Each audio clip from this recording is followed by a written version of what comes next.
coming out of 4. It's Bobby Hamilton Jr. coming to the line with David Bradford. Cole Ainsley takes it 3 wide. Oh, he's into Alan DeFreeze. And Vince Shorty gets into Brian Rose. Oh, the hole closed up on him. And there was nowhere for everybody to go. Huge pile up. Hello, everybody, and welcome to California Auto Club Speedway for the SCAR Cup Series race number 2. I'm Steve Singer, joined by Eric Dotson in the HBR booth. Welcome, Eric. How are you? Doing good, Steve. How about you? Doing lovely. Want to jump in real quick. We've got some colors here from practice right now, but let's take a quick look at last week at Daytona. We had an incident with Colt Ansley and Alan DeFreeze. We got to talk to Colt post-race. We were not able to have a conversation with Alan, but just to go back and recap, watch your screen. We've got some replays here with Alan DeFreeze and Colt Ansley. A little bit of an incident real late in the going. Got that up on the board right now. Colt making a move to the inside to make it 3 wide in the tri-oval results in a pretty big incident. The 4 Walsh, Vincent Short in the 15, Alan DeFreeze into the wall. Pretty aggressive move by the 86 of Colt Ansley.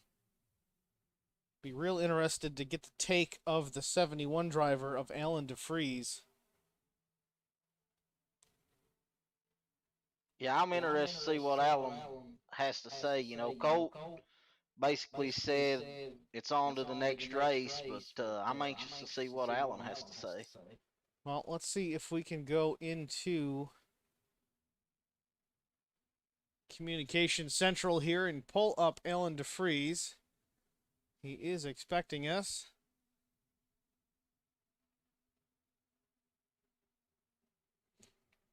Alan DeFreeze, it's Steve and Eric in the Holler Boys Racing TV booth. Do you have a copy? Yeah, I did. Go ahead, guys. Alan DeFreeze, we took a look at last week's incident in the late going at Daytona between not just yourself and some other drivers, but Colt Ansley specifically. Colt making a very aggressive move to the inside. Warranted or not, in your opinion? What do you think? Absolutely not, actually. Brian and I are just kind of running there towards the end. Brian had the position. He had third. He was at the podium. You know, I wasn't really going to get there, but I was kind of trying to slow him down a little bit and, kind of weave off him or not. Those last couple laps coming to the flag, I just couldn't get anything going. I think I touched the wall once or whatever, so I'm just kind of trying to make a run there towards the end and accepting what the race was giving me that day. And here comes Colt and just kind of blasts us both. Luckily, Brian was able to salvage the third. Yeah, it looked like it was the 4 of Dane Walsh and I think Vincent Short also getting tied up in that incident. Is this something that has happened with you and Colt in the past, or is this a new rivalry, so to speak? Are we expect any fireworks here tonight at California? Well, I mean, Colt and I have gotten along before. We really haven't. I mean, we've had a couple little incidents before, but they weren't, anything drastic. Just a mistake on my part or a mistake on his part. But this one, it just kind of rubbed me a long way. I mean, it's one thing to be checkers and wreckers, but to be fourth in wreckers is a little disappointing. I'll understand your side of the story for sure. We got Colts last week. Just wanted to make sure we chimed in with you this week before the events here tonight in the California 200. Do you have a game plan here tonight, or are you just going to keep that under your hat? Looking for a little bounce back. Try to get a little bit better than the 7th I was relegated to last week.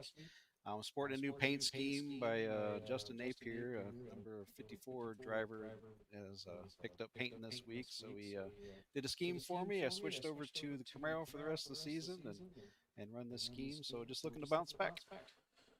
All right, before we let you go, Eric, do you have anything for Alan DeFreeze? Nah, I think you covered it. I mean, good luck tonight, Alan. And I know I've done some laps, and it's a bumpy track, so best of luck out there. Yeah, it's going to be good. I'd look for a bunch of us. We kind of ran a little practice race the other night, and the wall's going to be the friend. I think you're going to see a lot of people riding up there. Yeah, the wall's your friend until you get into it. So make sure you keep those body panels nice and clean. Because from what I understand, if you get into that fence just ever so slightly, your night is pretty much done.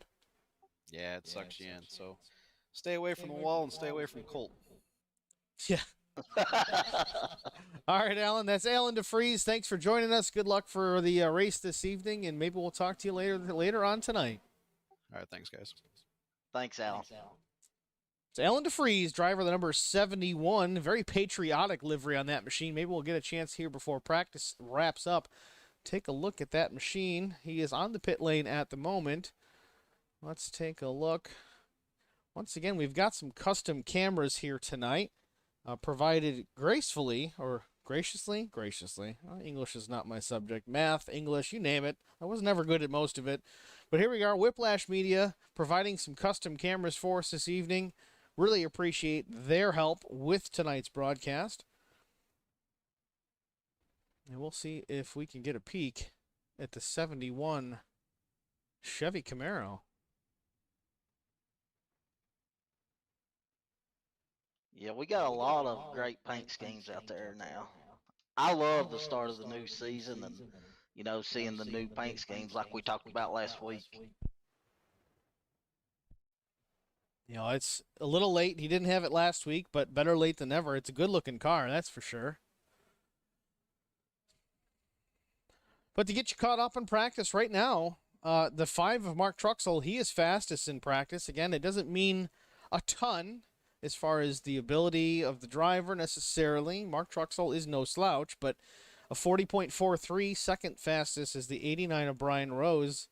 An equal time for Brian Rose. It looks like they're actually tied. Yeah, it's a 40.44 if you round up. Third place a 45.3. Fourth place a 45.5. That's with Chris Johnson. And then the 4, Dane Walsh, is a 46.5. Now, it sounds like, these are really close times. But keep in mind, this new Cup car, this next-gen Cup car, there's a little bit of drafting going on here, even on these 2-mile intermediate ovals. Yes, they're in the gas. There's no super speedway restrictor plate, so to speak, but all the downforce being generated by the bottom, the undercarriage, so to speak, of these race cars produces a situation where they're bunched up pretty well. Clean air is important, but not as much as it used to be in the Gen 6 car. So you're going to see some real tight times, especially in the draft. We may see it spread out slightly in qualifying, but even still, I can't imagine it's going to mean too much. I think the draft is really going to come into play here. Yeah, absolutely. I got out there and ran some practice laps, and you could tell a big difference when you had somebody in front of you and behind you because of that draft. My times picked up a whole lot rather than riding by myself. Yeah, I mean, I'll just give my personal opinion thus far on the next-gen car. I'll be blunt about it. I'm just not a big fan. They're kind of cool looking, but to me, they're not that Gen 6 car that we've come to know and love. Yes, I understand that they're trying to tighten up the competition, make things a little closer, not just at the super speedways. Obviously, super speedways tend to be the place where all the action is, all the battling. Of course, we have a lot of wrecks because everybody's bunched up, and one small mistake results in a major problem. But that's what we're going to start seeing on these bigger tracks, whether it's Daytona, Talladega, California, Michigan. We don't run Chicagoland necessarily, and we may have it on our schedule at some point, but Las Vegas, for an example, is another one. Pack racing, it's been here for a while, and I think it's here to stay in a larger part. Yeah, that's, these practice times, like you said, they don't mean much right now. I mean, Alan DeFries is, near the bottom right now when it comes to practice times, but he could have been out there, practicing his qualifying time and all these other guys in the draft, which made them a lot faster. So I feel like this is more like Daytona, to where these practice times don't give us a good indication on who's going to be faster when it comes to the race. Yeah, watching practice right now, it looks like the 86 Colt Ansley and teammate Will Hewitt getting together. A little bit of an issue with the 86 getting into the wall on his own. and then Will Hewitt getting into that left rear. Again, we spoke about it briefly with the 71 of Alan DeFries. You catch the wall in these cars, it's going to be a rough night. Very little amounts of damage is going to cause a significant amount of aero drag. Now, again, we talked about the draft being a major contributor to speed here, especially on this track with these new cars. If you bend the sheet metal on this thing, it's going to be a kite in the wind. Yeah, it'll punch a big hole, but you're not going to be able to draft up in that car in front of you. And even if you are, as soon as you pull out to pass, it's going to be like pulling the parachutes. You're going to go to the back. Yeah, everyone I've talked to said, you know, just the slight little contact with the wall really does a hurting on them.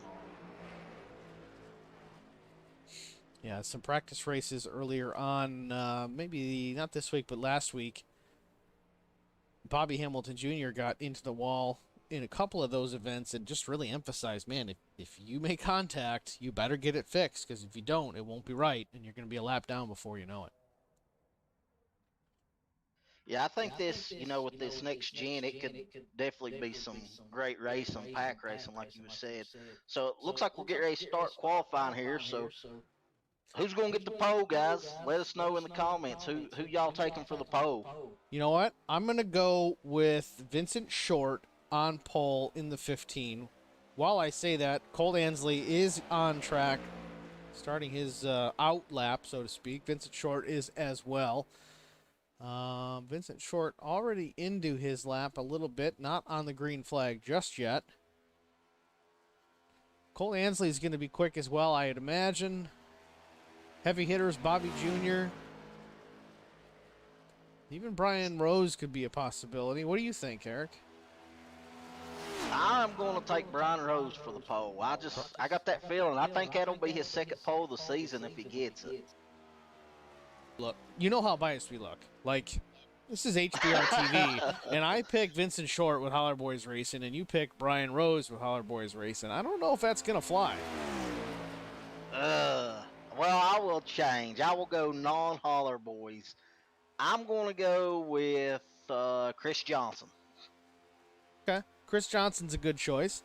Again, like I said, a Holler Boys Racing associate, so I guess we'll let it slide because he's not totally HBR, but still a good pick nonetheless. Yeah, he's done moved on to Outcast Racing now, so he's against the Holler Boys. Well, definitely a good pick by Outcast. OCR picking up Chris Johnson. That's excellent for them. First lap for Colt Ansley of 41.33 on the provisional pole at the moment. Also checking in Vincent Short, P2, just 2/100ths, now third fastest. Bobby Hamilton Jr. at the top of the board with a 41.31. Colt Ansley 200ths behind. Vince Short 200ths behind. Ran, if you round it out, just a touch slower than Colt Ansley, not by much. Brian Rose, top of the board, 41.28.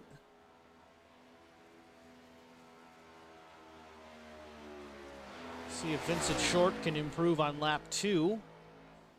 The tricky part about iRacing is to get all these qualifying laps in at the same time, so you really can't cover everybody, but we'll get to a couple for sure. Lap 2 for Vince Short was slower to 41.41. Brian Rose, lap 1, 41.28. Again, top time right now. That's who I took, too. Comes by start finish, checks in lap number 2, 41.42, slower. So it seems like lap 1 is the quicker of the two laps. We've got 11 cars so far taking a time. 11 out of... We got 19 cars tonight, so I'm not sure if everyone's going to take a time, but we will see. David Bradford just wraps up his second lap, checks in second quick, 41.31. Brian Rose still on the provisional pole. Cody Harger knocks Brian Rose off of the pole. His second lap actually was quicker, 41.24. Pretty good lap for the 66 machine. Brian Rose still on the outside pole. David Bradford third, 41.31. Bobby Jr. fourth. Dane Walsh on track. First lap down to 41.35 for 7th quick. Dane Walsh in the Firehouse Subs number 4. That's a good looking car. Yeah, I didn't see a paint scheme on it last week. It's good to see he's got that. But lap 2 for Dane, just a tick slower than lap 1, 41.42. He's going to stick around in that 7th spot. Looks like Carson Conway has finished up his time. Mark Truxell up to 3rd spot. Big jump for Mark. Jeff Napier on track. First lap was good enough for 12th, fast 41.42. Another familiar sounding lap time. I think Dane Walsh just ran a very close time to that.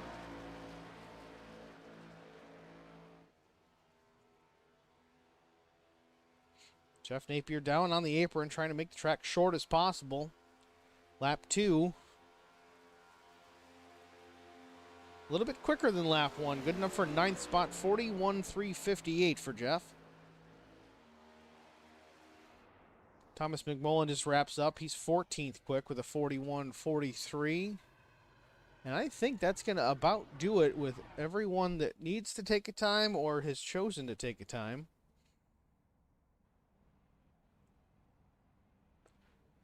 Yeah, so that's the end of qualifying. So the grid is set. The only change will be Bobby Hamilton Jr. will drop to the back as an EOL for winning last week.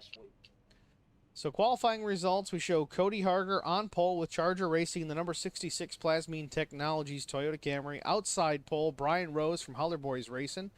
3rd quick, Mark Truxall in that number 5. 4th quick, David Bradford, also of Holler Boys Racing, in that number 46 machine. Bobby Hamilton Jr. in the 16, starting 5th. Colt Ansley from Outcast Racing in the 86 Rick Motec sponsored machine is 6th. Vincent Short, 7th in the 15 from Holler Boys Racing. 8th is the 4 of Dane Walsh. 9th is Jeff Napier in that familiar number 40. 10th is Justin Napier in the Hateful Chicken colors, the number 54. 11th is Will Hewitt from Outcast Racing. 12th, Carson Conway, also of Holler Boys Racing. 13th, we have Jesse Bobo in the number 7. Thomas McMullen outside, starting 14th in the 02 Murder Creek Distillers machine. 15th, Chris Johnson. Welcome back, Chris. Great to see you. The number 78, green and black. That's just a great paint scheme. You can always recognize that car out on track. 16th, and the number 17 is Alan Bargain Quest. 17th is Jason Spear out of Carolina in the number 83. Alan DeFries, we talked to earlier about his incident last week at the Super Speedway at Daytona. He starts in the 18th spot. Rounding out the field, last but not least, in the number 32 is Ian Spear, also out of Carolina.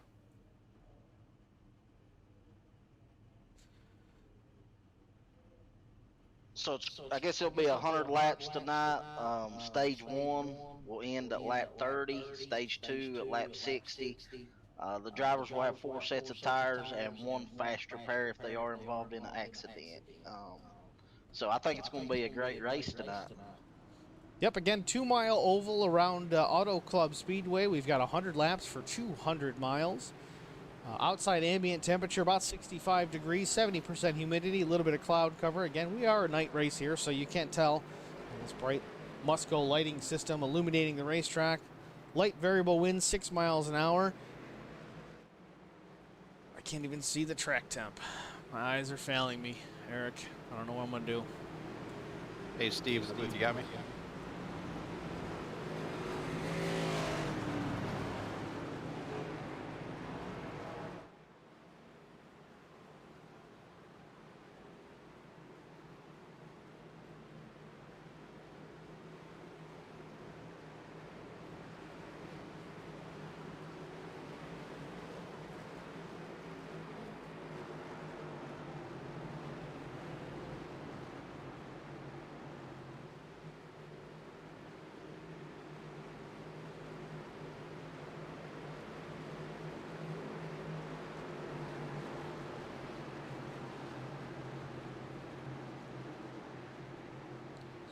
All right, Eric, so you're taking, what did you say, David Bradford with HBR?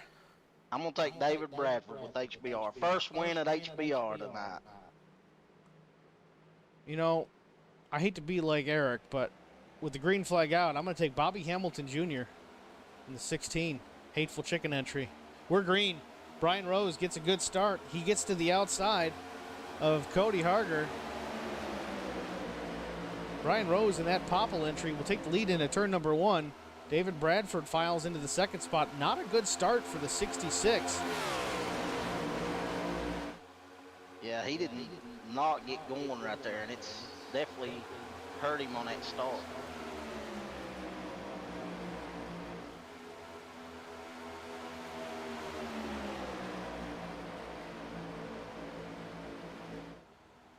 Got some 3-wide racing going on back here with Cody Harger and Jeff and Vint.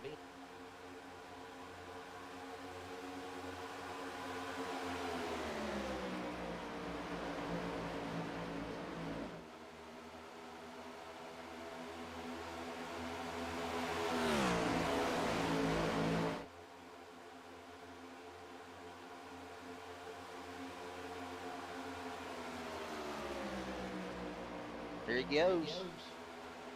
Colt Ansley to the inside. Easily short work of the 89. Colt Ansley, your new leader on lap 2 here at California Speedway. Yeah, I don't think Brian fought too hard there. I think he knew Colt may be a little bit faster and didn't want to burn his stuff up. Which I don't know. Here he goes to the inside. No, it might just be a matter of trying to see what you've got early, settling down relatively quickly after that. We'll have to wait and see, but right now, Brian Rose back to P1, lap 3 down the back straightaway.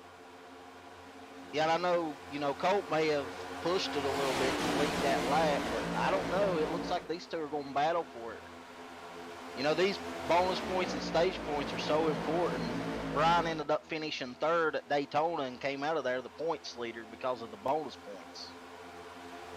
If you can get the points early, cash them in when you can, when the majority of the field is not as aggressive, it might not be a bad strategy.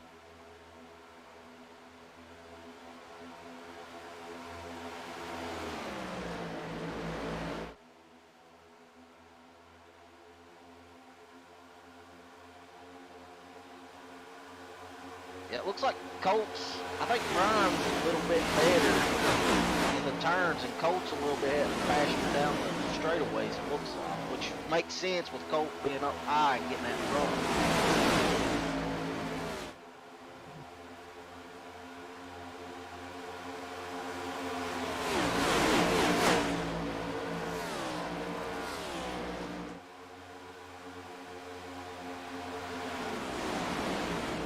2 by 2, all behind Brian Rose right now. And we have contact, but no, they saved it. Field 4 wide, deep in the pack right now. Some serious racing. We got trouble. Carson Conway around.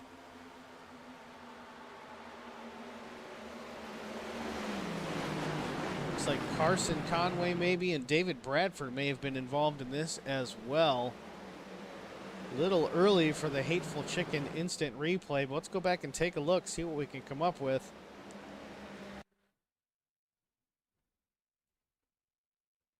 Right now it's showing Bradford through the dog leg.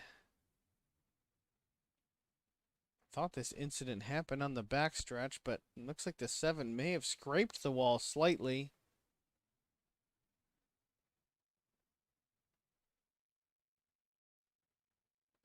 A little bit of contact with the 17, and David Bradford slides the 46 up the track. 7 comes around on the high side with the momentum.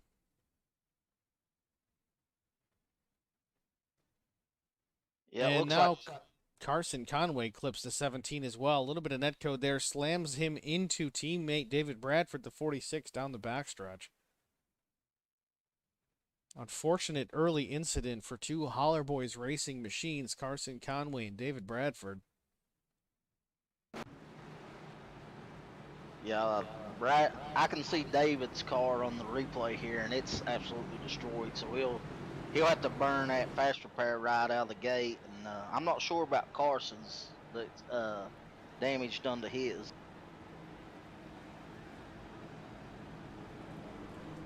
Yeah, let's see if we can get a look here at Carson Conway entering pit lane right now. 82 Carson Conway, pretty beat up as well. I know David Bradford's missing the whole front end of his, but pretty significant damage to the front of the 82 and right side damage of that 82 for Carson Conway.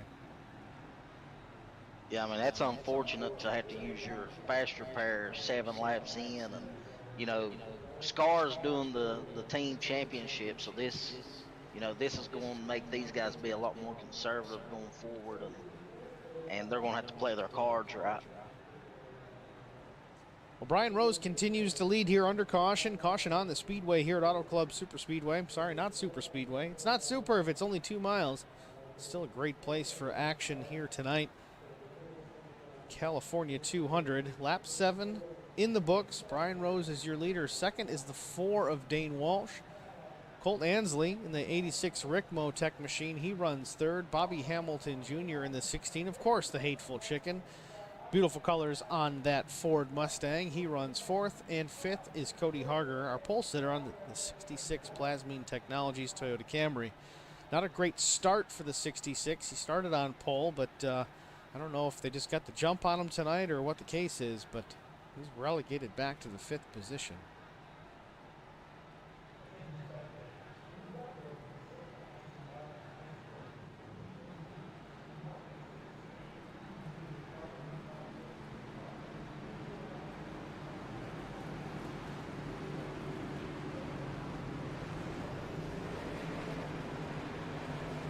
So it looks like they're going to line up double file here, so we'll get ready to go back green this lap.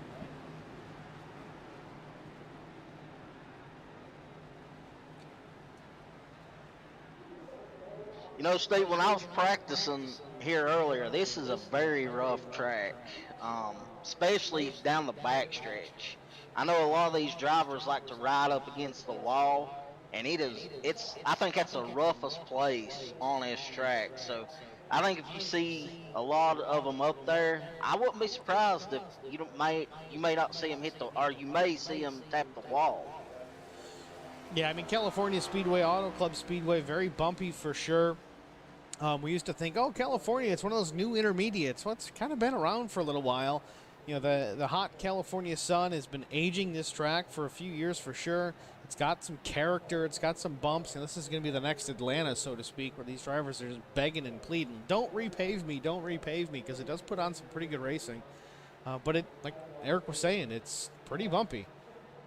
About to go to green here, and Colt Ainsley is really tucked right into that back bumper of the 89. Hopefully we won't have an issue here, but pace car's about ready to duck on off.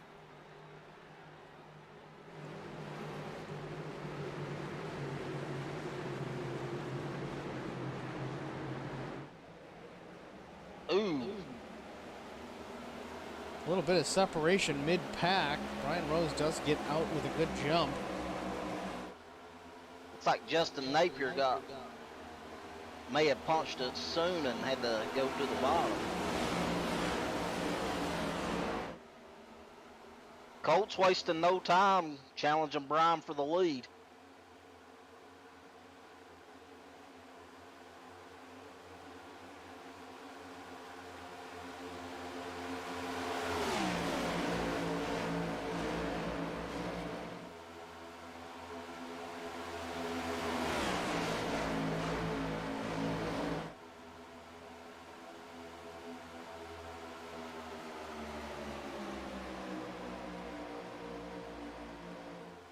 Here goes Brian.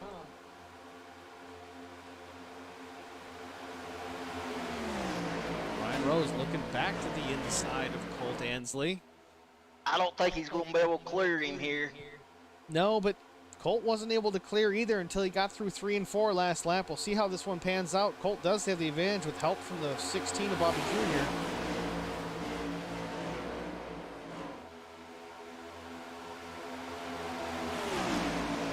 That high side they get a great run coming off these turns. Well, Brian again, taking them down low. you got the momentum off the high side, but you do have the draft as well. Again, it's so counterintuitive for us to think. We got a 3-wide battle for the lead. Brian to the inside, Bobby Jr. in the middle, Colt Ansley to the high side. Right now, give the advantage to the Popple 89 machine of Brian Rose, coming off turn number 2 down the backstretch. Still anybody's race. Yeah, I mean, Bobby talked to us last week after the win, and he knows how important these bonus points is, so he's trying to get up there and lead a lap early. You know, we saw some aggression very early last week at Daytona, a lot earlier than we expected to see it, but I think you're right, Eric. I think that the bonus points early is what's causing this aggression. I think it's going to make for some great racing, some great entertainment here in the Superior Class Auto Racing. Yeah, I mean, we're 2 by 2 all the way, you know, for the lead all the way back to 8th, 9th place, so it's very exciting right now as Colt Ansley goes back into the lead. Got some help from Holler Boys Racing, the 15 of Vincent Short, giving Colt Ansley a bit of a push through turns 1 and 2 down the back straightaway. Moved Vincent Short up to second. Still now he's under pressure from teammate Brian Rose. Brian Rose actually tucks in behind the 15, checks up the back of the field there. Cody Harger in the 4th spot. Chris Johnson 5th. Big battle, 3-wide battle for the 6th spot with Will Hewitt, Walsh, Jeff Napier. Don't look now. There's a battle for the lead again. The 15 of Vincent Short looking to the outside of Colt Ansley off turn number 2. Yeah, this is turning into be some very exciting racing here. You know, this is the type of racing you expect to see at the super speedways, but we're seeing it on a little 2-mile racetrack here in California. I guess we couldn't ask for more. I know people have given a lot of criticism to this next-gen car, but on tracks like this, so far, it's putting on an excellent product. Yeah, I mean, they're starting to space out a little bit, so we'll see how it goes the longer the run goes. Colt Ansley has been relegated back to the 4th spot. Vince Short is your leader. Teammate Brian Rose 2nd. Cody Harger is 3rd. Playing in the 5th spot is Chris Johnson in that 78 machine. I tell you who's being aggressive right now is old Jeff Napier. He's selling it in the turns, trying to get up there and battle. Jeff Napier running in the 9th spot, solidly in the top 10 right now, battling with the 4 of Kane Walsh. Is that right? Dane Walsh. Dane Walsh. I'm trying to learn. He's relatively new to the series, so we're just trying to get him into our memory banks, but so far he's putting on a good show. He was aggressive, fighting up in the top 3 there early on in the race. Jeff Napier, we see, in front of the 4 right now, trying to put pressure on the 71 of Alan DeFries. So there are 2 cars in between Colt and Allen, so we'll see if they get close, how hard they race each other early on. Oh, looks like Allen got into Jeff. Jeff got sideways and saved it. Everybody continues along. No yellow, no major damage to speak of. Sure, a little small incident there, a little bit of sparks flying, but we continue to be under green here. Lap number 16, California 200. Colt Ansley under pressure, a little bit coming from the 0-2 of Thomas McMullen in that Murder Creek Distillers Camaro.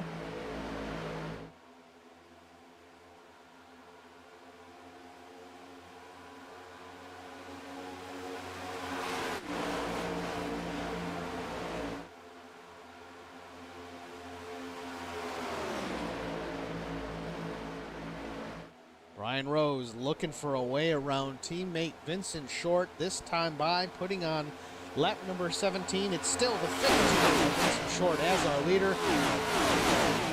Brian Rose fighting in second.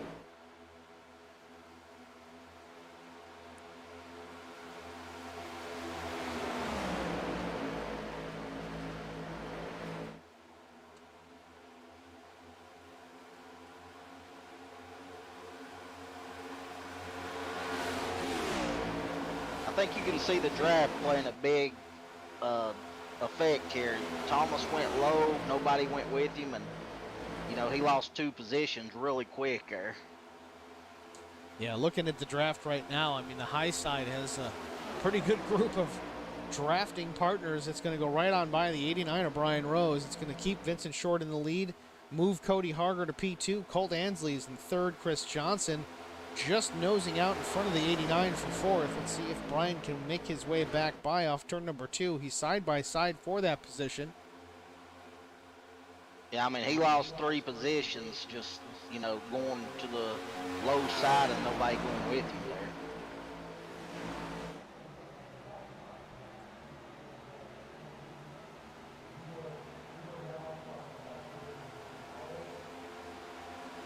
The 15 Air Force machine of Vincent Short looking pretty strong, but here comes the run on the high side.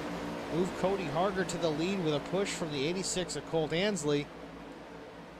Expect to see Brian Rose drop down low, hopefully to pick up teammate Vincent Short, maybe put together some kind of draft. You can see how much different that high side with drafting help does as Vincent Short drops back fourth, now fifth, tucks in front of the 89 of Brian Rose.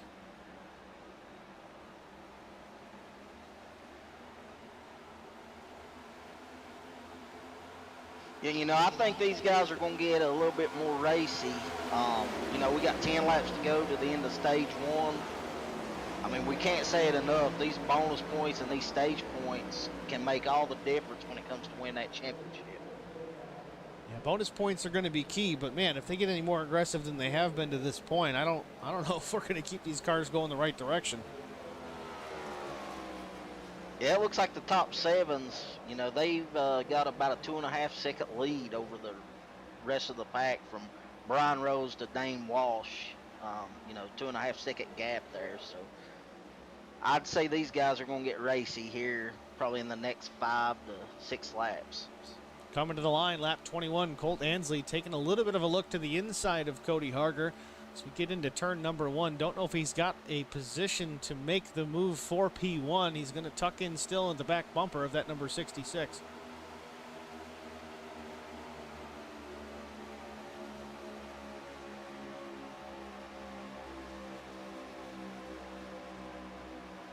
You know, and the thing going forward here towards the end of this run is how well you saved your tires. You know, that can definitely be the deciding factor on the stage win out of these these top 7 cars. You know, in talking to some of the drivers pre-race, I mean, tires are important for sure, but I did hear from some guys that they may even take a chance and gamble with a 2-tire stop, maybe to get some track position. I know the fuel window is, I think, about 42 laps, somewhere in that range, if I remember correctly.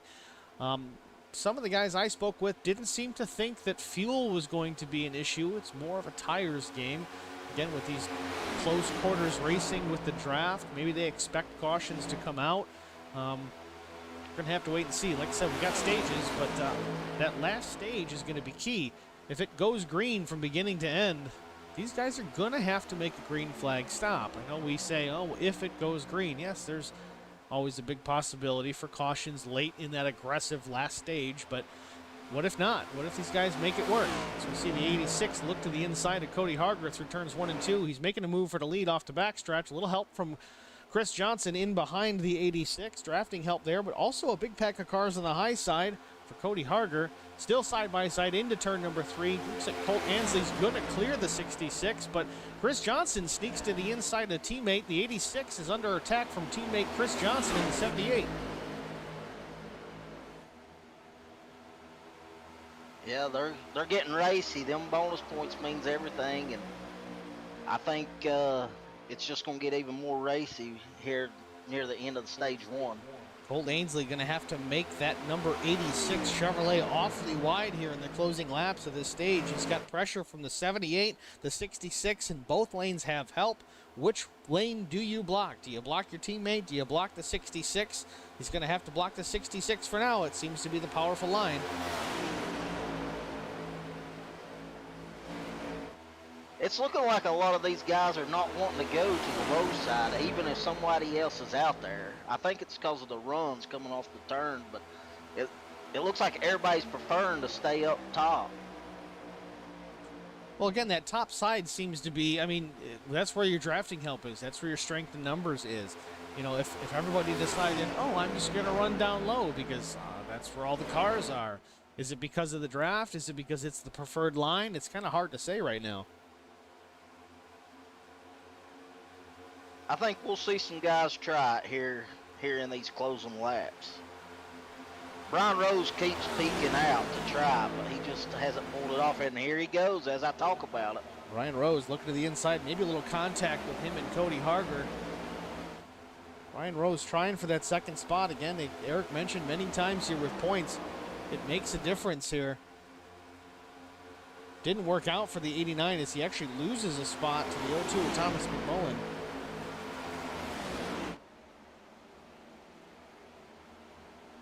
Into the wall, Vincent Short.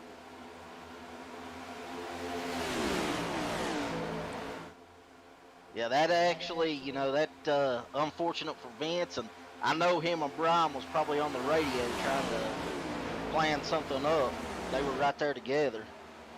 Now Vincent Short making what didn't appear to be hard contact, but with these cars, pretty significant impact with the outside safer barrier. He keeps the machine running.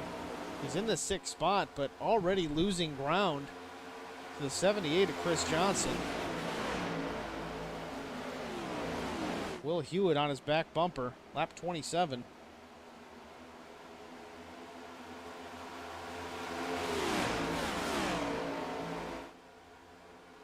Front, a little move from the 89, a little wiggle. I don't know if there was contact with he in the 66. All right, well, we lost the feed for just a moment there. Hopefully you didn't miss too much. We're on lap 28 of 100.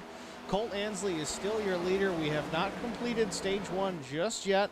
Just want to remind everybody, we're streaming from a hotel here tonight. We did it really well last night for super lates. A little bit of an issue tonight, but we're back up and running. Yeah, so we're on lap 29, so they're going to be coming to the white flag for stage 1 once they complete this lap. So these top 4, I think, is going to get real racy on this last lap.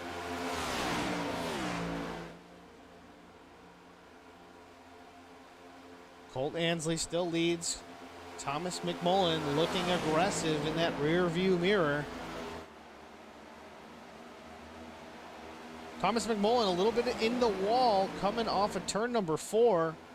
Keeps his foot in it. Gonna have some damage to repair for sure when this caution finally comes out. This Top is 4. the last. Thomas McMullen looking to the outside of Colt Ansley off turn number 2. Help from the 66. Side by side with Colt Ansley down the back straightaway. Thomas McMullen to the point. Cody Harger second. Colt Ansley to third. And pressure from the 89 underneath Colt Ansley. He wants the 3rd spot. Oh, this could be a photo finish. Off turn number 4. Thomas McMullen with the lead. Cody Harger gets the 2nd spot. Looks like Colt managed 3rd, and Brian Rose comes in the 4th spot with Will Hewitt in 5th. Yeah, that was a close stage 1 finish there. That was an exciting finish. That whole stage was exciting. I need to take a break. Oh my goodness.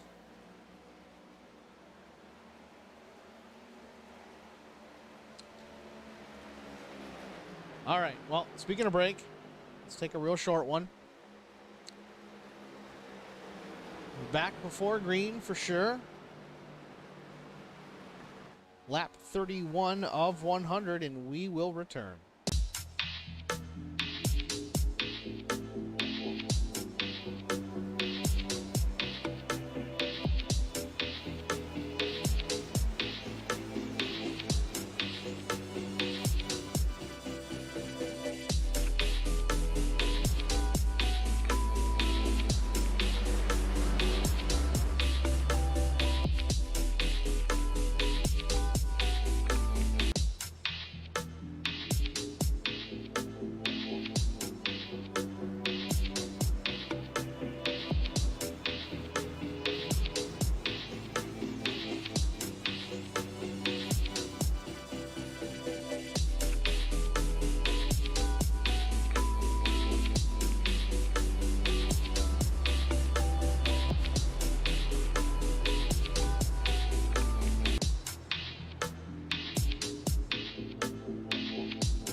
Welcome back to Auto Club Speedway for the California 200 Superior Class Auto Racing NASCAR Cup Series.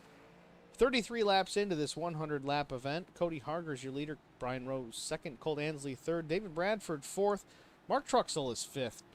Bobby Hamilton Jr. is sixth. Vincent Short seventh. Chris Johnson eighth. Thomas McMullen ninth. Dane Walsh is 10th. That's your top 10 here with 34 laps down. Eric, tell us about your thoughts on that first stage. A lot of aggression. They were very aggressive, and you know, we've talked about it before, and it comes back to those points. So I like it. I mean, it makes it more interesting for us to call and for everybody watching. I know the drivers like it better. It's a lot funner when you're actually battling and not just riding around. So I think the rest of the stages are going to be like this. And you know, it was a close stage 1 win, and I think the rest of the stages are going to be like that as well.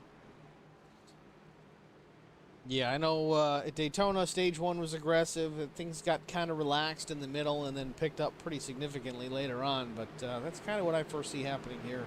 Pace car lights are out, and we are going green this time by. Once again, Colt Ansley just wearing out the back bumper of our leader as we get ready to go green.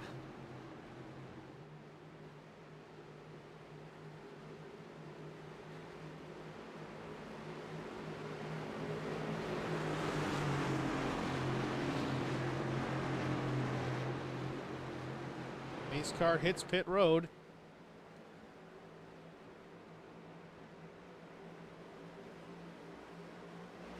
In the gas is the 66. Looks like Brian Rose got a bit of a jump on Cody Harger. They're side by side at the line into turn number 1. Slight advantage, give it to the 89. Yeah, I don't think Cody Harger's led a lap yet, so I think he's going to race hard here to get that bonus point.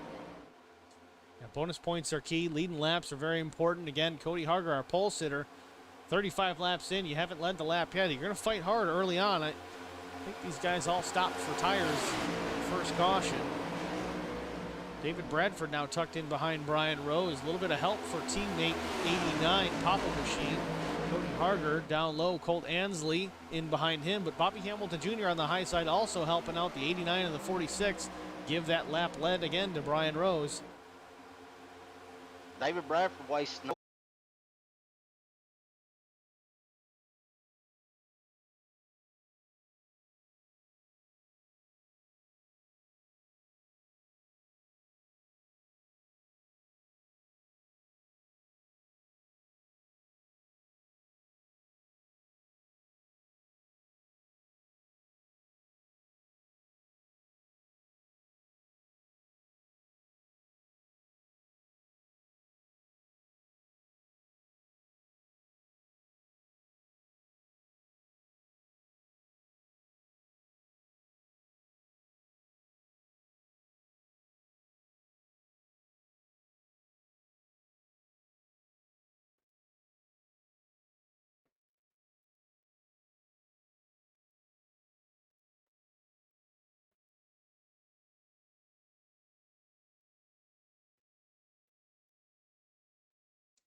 I don't know if you guys can hear me, but I'm working on it. Got booted off the internet. Hotel's making it difficult. Bear with us.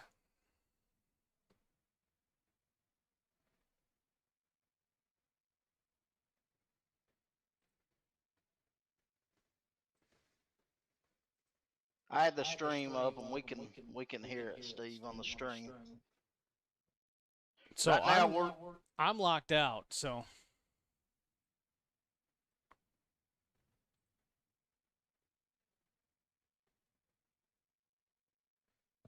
I'm going to have to go all the way out and go back in.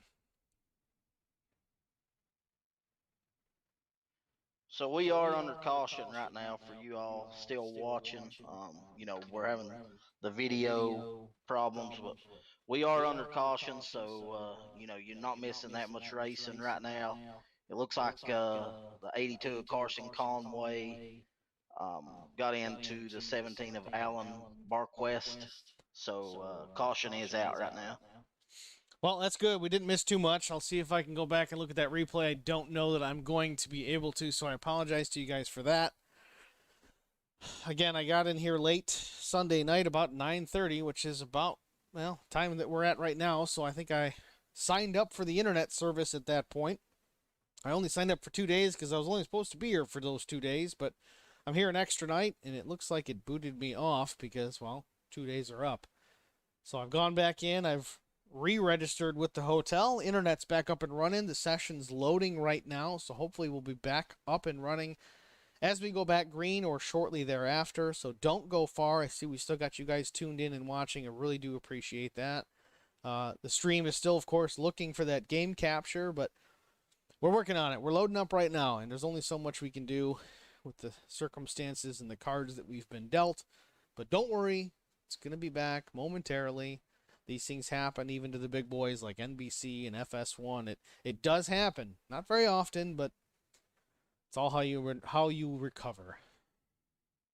I can see the stream, so when they go green, you all can just hear this good old West Virginia voice like it's a radio, like it's old-fashioned style. And Steve will get us back as soon as possible. 75% loaded right now, so any minute I'm hoping we'll be up and running. Yeah, so we're coming out turn 2 right now, still under caution, 1 to go. Brian Rose leads, David Bradford second, Bobby Jr. third, Colt Ansley fourth, and Chris Johnson fifth right now.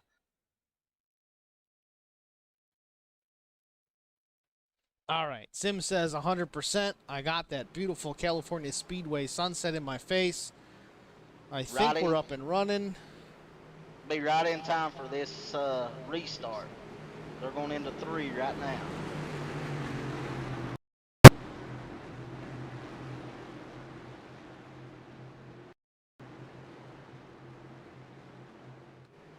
And we're back. Video feed has returned. Lap 40 of 100. Not all is lost. Myself, Steve Singer, Eric Dotson, calling the California 200 Superior Class Auto Racing NASCAR Cup Series as the pace car hits pit road. We're going green.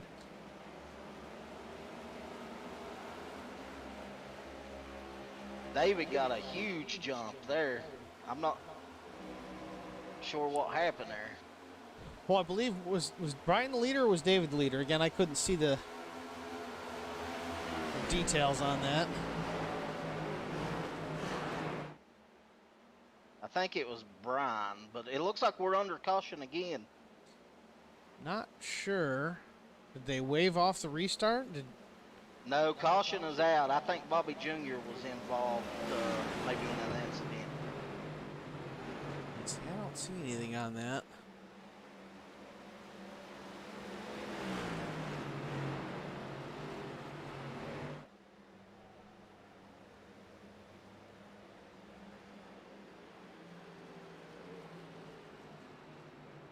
You mean Eric? Yeah.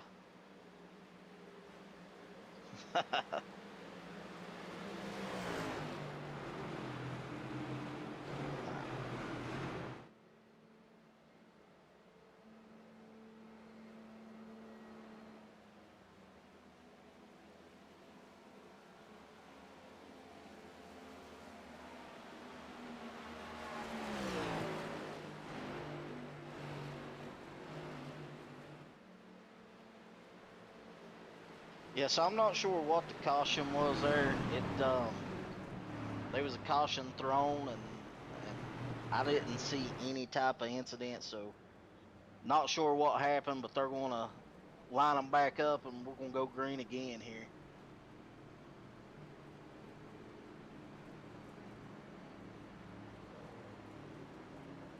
Looks like David Bradford's in first place, Brian Rose second, Cole Ansley third, Bobby Jr. fourth, Cody Harger fifth, Dane Walsh sixth, Chris Johnson seventh, Vincent Short eighth, Thomas McMullen ninth, and Jeff Napier rounds out the top 10.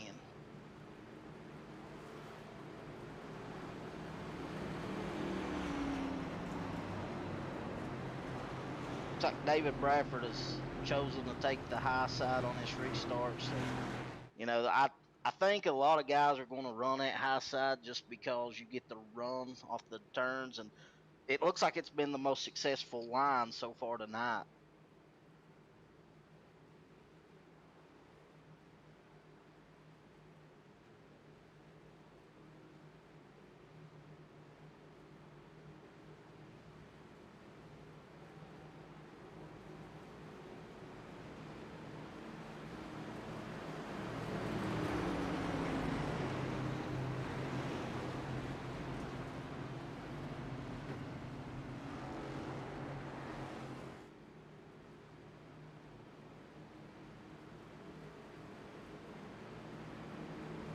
I think we're going to go under caution one more lap and maybe go back green this next lap. We'll see when we come to the start-finish line here.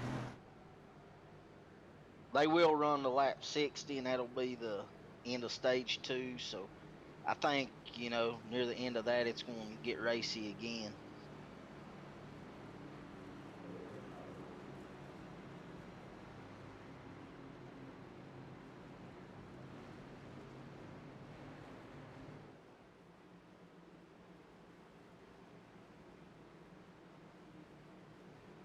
Y'all have any picks for stage 2? Who y'all think's gonna win stage 2?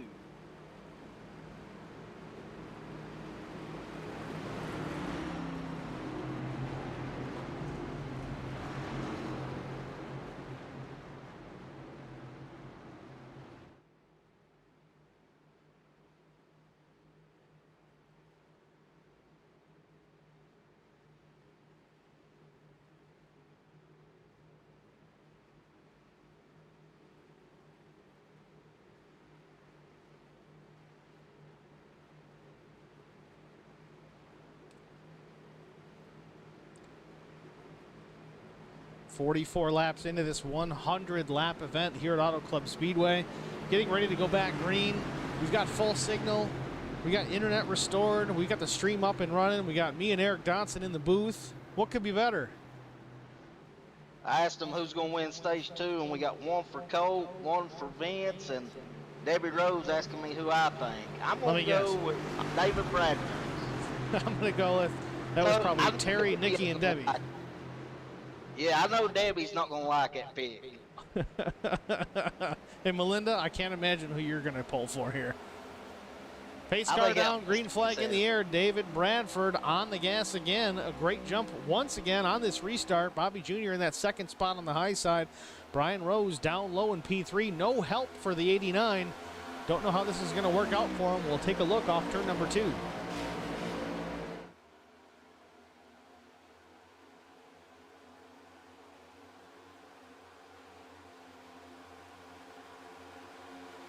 Here goes Brian Rose. Looking inside, teammate David Bradford to the inside for the lead. A great run by Brian Rose out of a cannon into turns 3 and 4. Tucked in behind him was Bobby Jr., but now on the high side. Oh, still Bobby Jr. Bobby gets up high. Colt Ansley scrapes the wall in the dog leg. Ooh, wrecking behind here. Yellow flag is out. Chris Johnson involved. Vincent Short possibly. Jeff Napier. We're under yellow once again. Let's go back and take a look. The Hateful Chicken instant replay. This one's for Eddie. I haven't seen Eddie yet. Where is Eddie? A little late in the incident here. Let's see if we can rewind that.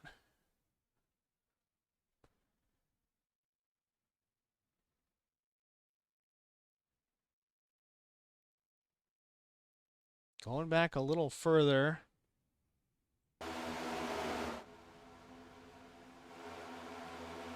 Yeah, Colt gets in the wall, scrapes it a bit. I don't know what happened with Thomas McMullen, but Thomas slides up into the 78 of Chris Johnson, then gets collected by Mark Truxell.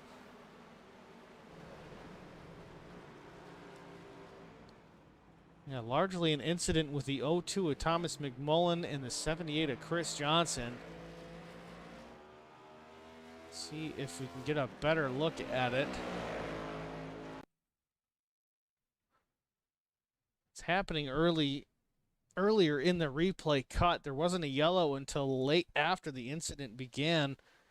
Again, you see there's already damage to the 78 here. Oh, Vincent Short getting turned, it looks like, off the nose of Justin Napier.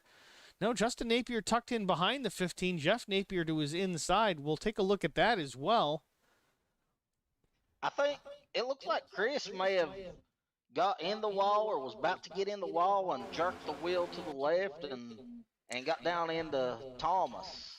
Well, I see that, but the 15 of Vincent Short, trying to get out of the way of the 78, comes across the right front fender of Jeff Napier in the 40. Justin Napier tucked in behind the 15 of Vincent Short. Looks like a racing incident to me, but some bent sheet metal nonetheless.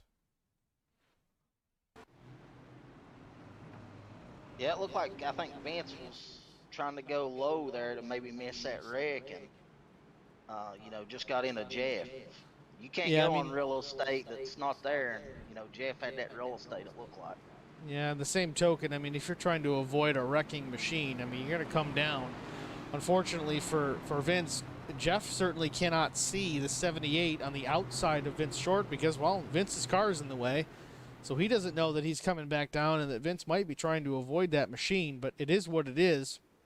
Yellow has come out. I believe that Vince Short and Jeff Napier and probably even Chris Johnson. No, Chris Johnson has gone down a lap at this point, but Vince Short. Yeah, I think there are going to be some fast repairs used on that one. Yeah, Vince Short is on the pit lane at this point. Let's see if we can pull up the right camera for that. In for repairs on the 15 machine. I don't think he clipped the wall, but a little bit of an impact with Jeff Napier. So, we're going to go green with about 10 laps to go. If you're near the back, do you come in and take fresh tires, Steve? Right now, there's too many cars on the lead lap. Unless I'm 15th or worse, no, I don't. The draft is so important here. Tires are important, but it's not like we're running Bristol or Rockingham or something like that, that 10-lap fresher tires at the end of stage are going to matter. The stage comes out at, lap 60. I'm going to take tires then. I don't pit here unless I'm 15th or worse. And even then, you're still taking a chance. I didn't recall how many tire sets they have on pit lane, but I don't know if I'd want to burn them. They have 4 sets, so, you burn one at stage 1, you burn a set at stage 2. So, you basically got 2 extra sets there. And I always liked having a set right at the end in case something did happen. Yeah, it definitely gives you that extra card in your hand to play late. If you get a caution with 10 to go and everybody else has burned up that last set, but you still got a set sitting on pit road, you can use it to your advantage. But unfortunately, it does open you up to leaving that set on pit lane. And then you're left to wonder after the fact, man, what could have happened if I'd used that set during the race? Could I have been better? Could I have finished higher up in the running? Could I still have won, given the circumstances? Unfortunately, it's a game of chess here at California at Auto Club Speedway, but we'll have to see how it plays out here in the next 10 laps. Yeah, absolutely. I remember Brian Rose's first stage win 2 seasons ago. He pitted, took tires, and, it actually won it for him. So I was just wondering what your input was on that. Yeah, I don't know. If it's me, I'm not pitting unless I'm really last third of the pack at least. But pace car's in. Looks like Bobby Jr.'s got the inside, but Brian takes off. Opts for that high side on the restart. Not a bad move by the 89. I don't know if David Bradford did the same early on, but David looking to the inside of the 16. Bobby Hamilton Jr. sees it right away, makes the move to block the inside. Brian Rose has the lead through turns 1 and 2. Yeah, I don't think Bobby's led a lap yet, so I know he's going to be aggressive in trying to lead a lap here.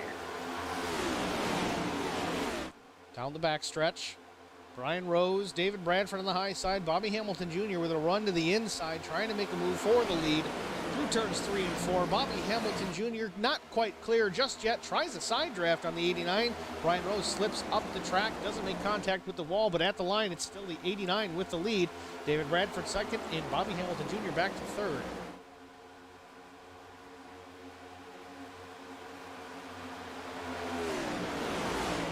Yeah, these guys are racy right now. I like it. Yeah, as much of a fan I'm not of these race cars here, it's just incredible to watch. It's great racing from the booth to watch this unfold. Very aggressive. You really have to be head on a swivel, in the mirror, looking out front, left and right, trying to defend, trying to keep that lead. Brian Rose doing a good job of that so far here at halfway point of the California 200. Yeah, it's been very exciting so far, and I think it's going to continue to be that way. I mean, I love it.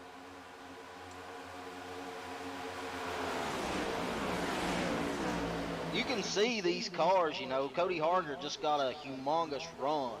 These guys get just such a big run that they have to check up, you know. A while ago when Bobby was on the inside and he come back up, I don't know if it was on camera or not, but everybody had to kind of check up to keep from getting into the back of each other. Well, again, it seems to be a lot like restrictor plate racing from days of old, except you've got a lot more throttle response, so you need to be real close on the brake pedal as well. If someone in front of you checks up ever so slightly, you got to be ready to back off so you don't turn the guy around in front of the field. Oh, Cody Harger's going around. Oh, big wreck in turn number 2. Yellow flag out. Alan Bargainquest, Dane Walsh.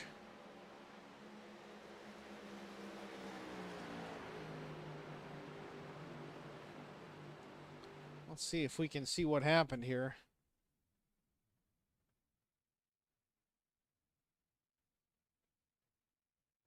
Let's back it up once again. Colt Ansley and Cody Harger in the mix here. Got Cody Harger on the high side, Dane Walsh in that middle groove in that number 4 machine. I think Justin may have come up just a little bit and netcode into the number 4 car, which in return got into the 66. From my perspective, I don't know if it was netcode. It seemed awful close. I don't know if you had a better view of it, Eric, from your position. But yeah, it definitely gets into the 4, which gets into Cody, which gets into Colt. Colt collects the 66. Heavy damage on that Rick Motec machine. Some race-winning favorites here collected midway point in the California 200. Hopefully that some of these guys still have some fast repairs to burn. Yeah, it looked like Justin, you know, went in hot and kind of straddled the apron and the racetrack and kind of just shot him up the track a little bit. And, you know, in this league, racing with these guys, Colt and Cody are 2 guys that I don't want to be on their bad side, because, you know, these guys are going to race you aggressive if they feel something's intentional. You know, guys like Colt Ansley, like you're saying, he's a very aggressive race car driver. It does work out for him some of the time in being that way. Other times it ends up with that vehicle being on the hook along with some others. Now, there's a few guys in this league that certainly have the natural talent behind the wheel, but can get a little aggressive at certain stages in the race. In this case, not Colt's fault. He just got collected in somebody else's incident. Maybe some net code there with the 54 and the 4 before getting into the 66 and collecting the 86 in the subsequent wreck. Hopefully these guys can get some repairs made and be in the hunt for this still later on.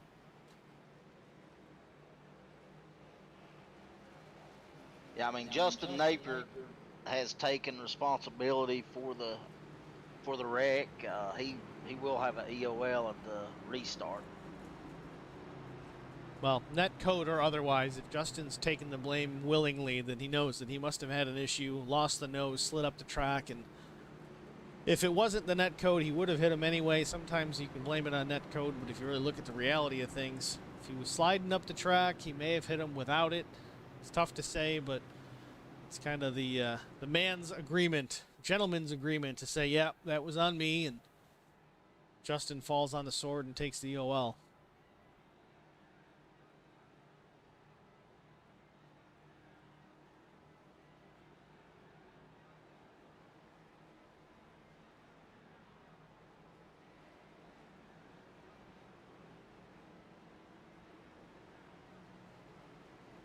Yeah, so looks like when we line back up, it's going to be a probably a 3-lap shootout to the end of this stage. So I think we may not be finished with the cautions here.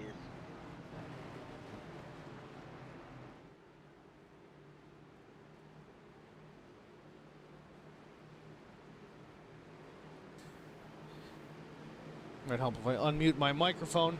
Some familiar names here in the chat. Most of you have been watching this for a while, but many of you may not know. What does EOL stand for? It means it's an end-of-line penalty.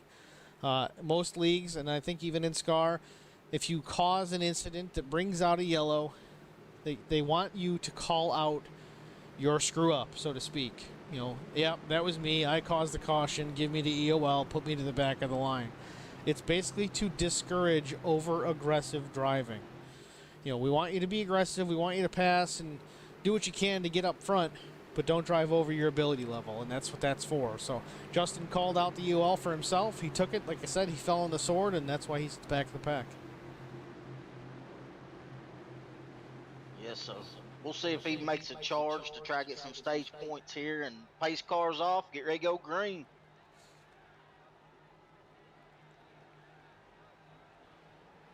Chief starter with flag in hand, green flag waving. Brian Rose, it looks like, with another good restart.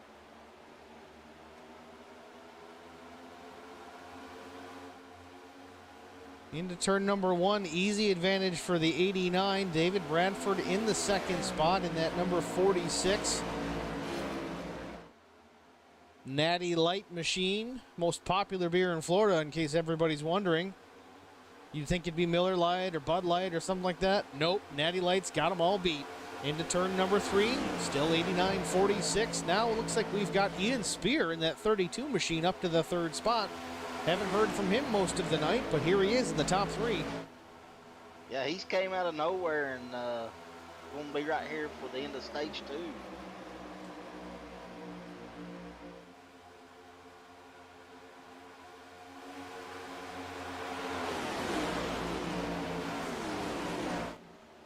Coming out turn 2, lap 58. We'll go to the end of 60 for the end of the stage here. So coming down, almost 2 to go. I think it's going to be racy. Yeah, David Bradford's looking low. David Bradford taking a peek to the inside of Brian Rose. Doesn't really have any drafting help to push him by the 89 machine. We're coming to start lap number 59. Got a 3-wide battle for the 3rd, 4th, and 5th spot. Looks like Will Hewitt, Bobby Jr., and Ian Spear battling it out into turn number 1. Yeah, I mean, from 1st to 10th, it was right here, all in this one frame together. And, you know, it could go any way right now. Ian Spear drops back to the 4th spot. We got trouble on the backstretch into turn number 3 once again. Yellow flag is out. Did you catch who it was? Was it Jason Spear, you said? It was Jason Spear. Him and I think Chris Johnson got into it. Looks like he may have came up on Chris. We'll have to look at the replay and see. But. Well, let's take a look here. Yellow flag incident. We'll go on with Jason Spear. It's already in motion. We'll rewind it here, take a better look.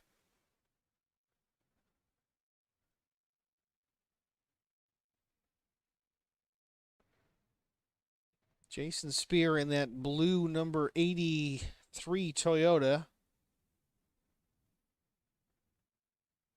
Looking pretty clean off turn number 2. 3-wide battle, though. Ian Spear slides up in front of the 16.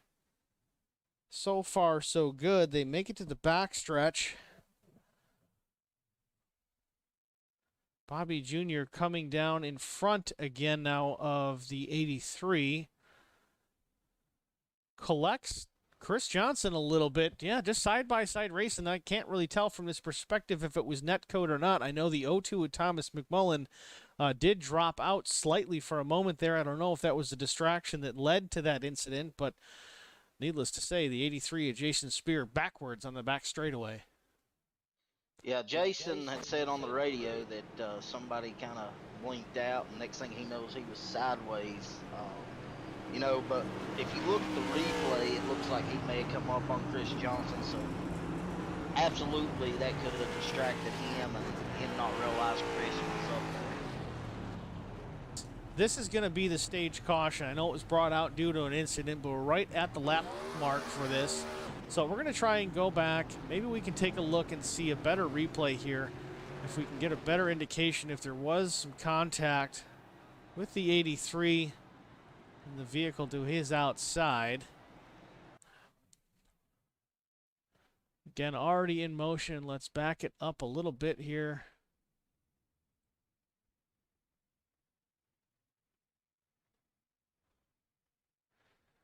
Okay, so from my perspective, they're off turn 2, just getting onto the backstretch, 3 wide. Thomas McMullen just blinks completely out. Jason Spear comes up ever so slightly, and as Thomas pops back in, yes, the 83 does make contact with the left front fender of Chris Johnson and gets collected, both of them into the backstretch wall. So close quarters racing late in the stage results in an incident with the 83 and the 78. Some bent sheet metal. Yeah, that's unfortunate too. I think that's probably going to do Chris Johnson in. I think he had used a quick repair earlier, so that's very unfortunate for him and everybody who was involved. It did burn a fast repair early on in the event, so that's unfortunate for him for sure. But that's racing. It happens. Sometimes you end up with bent sheet metal. Sometimes you end up with a checkered flag in your hand, but you got to run all the laps to find out. Yeah, so I think Brian Rose won stage 2. Is that correct?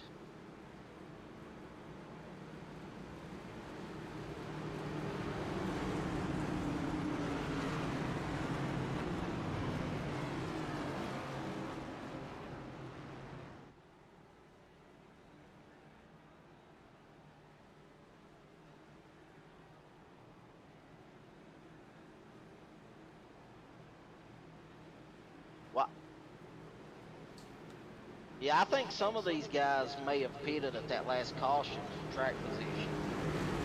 They knew they wasn't going to get any stage points. They went ahead and pitted at lap 56. So 54. I think that's what happened. 54, it looks like. The top 4, Vince Short, Alan DeFries, Cody Harger, Justin Napier, all pit at lap 54. Everybody else took their service at lap 60. So relatively equal footing. I don't think it's going to make a huge difference, but certainly gain some track position for our top 4. Yeah, I wouldn't recommend it at Atlanta, but, talking to the drivers here, I don't think there'll be a big drop-off with 6 laps on the tires. Yeah, from what I understand here, I think that's pretty equal footing. Pace car is hitting pit lane. Vince Short back in the lead. The car doesn't look great, but looks good out first place. He does drop down to the inside, does not get a good restart. Might have just been giving some courtesy to the 66, as Vincent knows he does have some damage, but nonetheless, Alan DeFries takes over to lead on the restart. Justin Napier second, Cody Harger in third. Yeah, I think Vince may be down on power or something. He's going backwards quick. Yeah, like I said, Vince was tied up in an incident early on. Still some damage on that vehicle.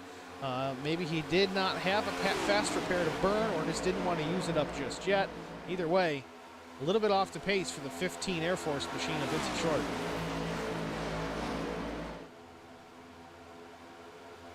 Looks like the 2 HBR cars of David Bradford and Brian Rose are trying to make that bottom line work. It hasn't really worked tonight, so we'll see if they can get something going. Certainly haven't seen the drafting numbers on that low lane as of yet to see what can be done, but David Bradford making a move to the inside for the second position. David Bradford getting help from the 89 of Brian Rose. Let's see what they can do coming into turn 3. Yeah, they're putting up a good fight. I mean, we've seen guys duck to the bottom and kind of pass them and go right back to the high side. But these guys are trying to make it. Looks like they got some help from, is that Justin Napier? Looks more than like Justin Napier. There's a few guys that are starting to take a peek at that low line. I know Vince Short's still down there. For a moment, it looked like he had the 32 machine. That was Ian Spear. I always confuse these two.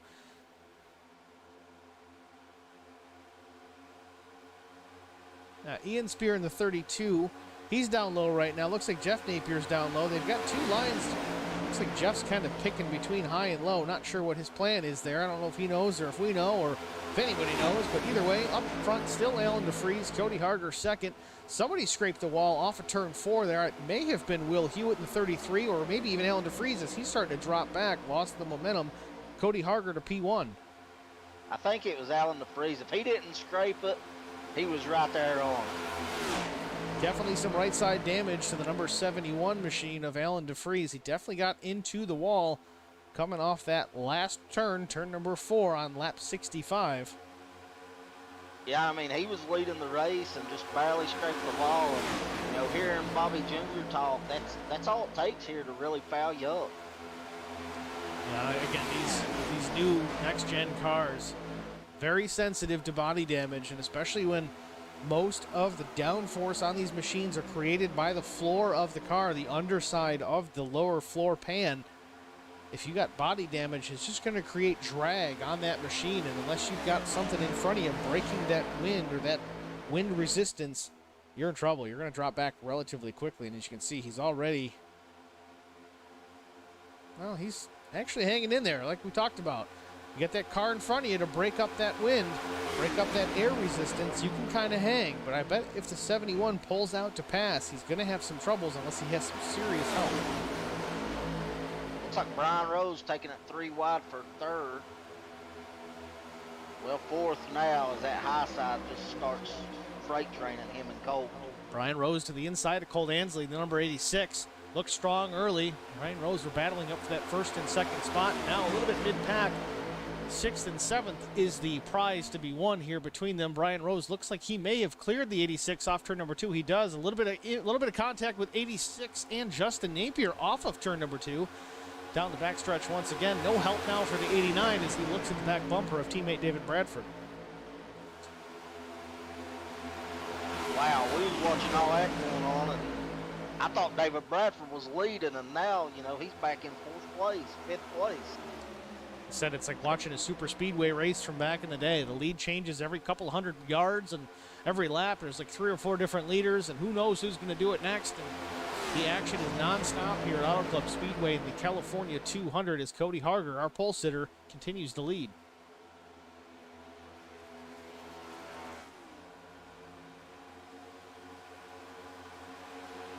We coming to lap 70, so we still got 30 laps to go. I think it may settle down a little bit here and everybody kind of get a feel, and then I think it'll get aggressive again. Now, I will say this much. Remember we said at the beginning of this restart, the top 4 pit on lap 54. They got their pit service, their fuel and tires. But again, even those that pit at lap 60, so you see Thomas McMullen scrape the wall. Those who pit at lap 60, if this segment goes green to the checkers, we're going to see green flag pit stops for fuel. So keep in mind, those guys that pit on lap 54 are going to hit pit lane about 4 to 6 laps sooner than those that pit at the stage. So keep an eye out for that. Oh, we have another car in the wall. It's the 4 of Walsh. Dane Walsh in the wall. He's running in the 18th position, laps down at this point, but definitely into the wall all by himself. No yellow. Continues on, gets out of the way of our lead lap cars. Cody Harger leading. Will Hewitt second. Alan DeFries after scraping the wall. He's up in the 3rd spot. Thomas McMullen 4th and Bobby Jr. 5th. Yeah, that's fortunate that, you know, nobody was collected with Walsh there. You know, like I said, with this whole pit stop strategy and this long stage to finish out the race, some of these guys may have welcomed to see a caution as long as they weren't part of it.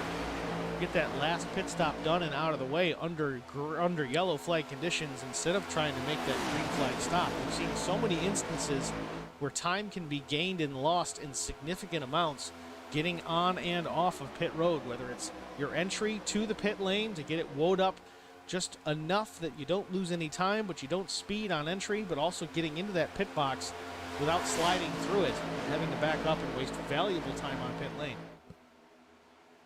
Well, it'll be close for them to make it, won't it? I thought they could. The pit window on fuel was 45 laps.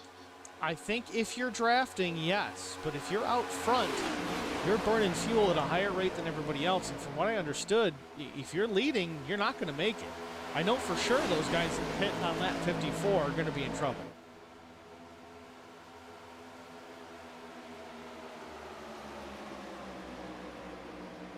Certainly taking a gamble, and late in the run, we expect the yellow flag to probably come out. We may end up with some overtime as Will Hewitt gets clipped by Alan DeFries, saves it. An incredible piece of driving by Will Hewitt into turns 1 and 2. Gets contact from the 71, but doesn't wreck the car. Keeps it going, and we stay green. Whoa, that was a great save. I don't know how he did it. On the high side in the marbles, Will Hewitt in that 33 fiber machine had that car 35, 40 degrees sideways, kept his foot in it, corrected, and kept it straight. Unbelievable. Great driving by the 33 of Will Hewitt. Yeah, that was an awesome save. Not supposed to drift at 185 mile an hour.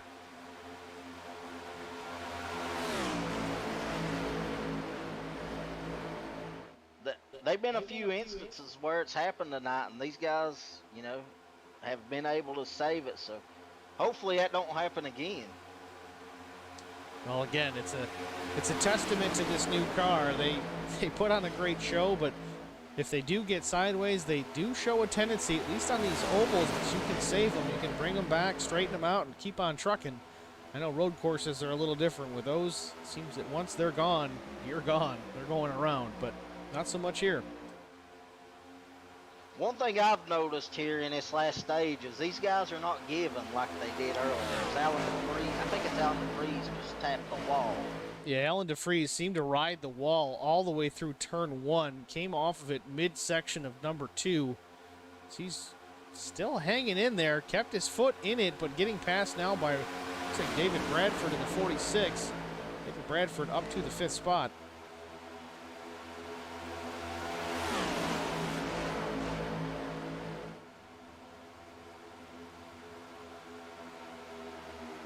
That's the completion of lap 76, so looks like the top 5 are just in line, but by the way it's looking, it's not going to stay like that long. Well, let's go on board with the 02 of Thomas McMullen as he tries to track down the 66 of Cody Harger.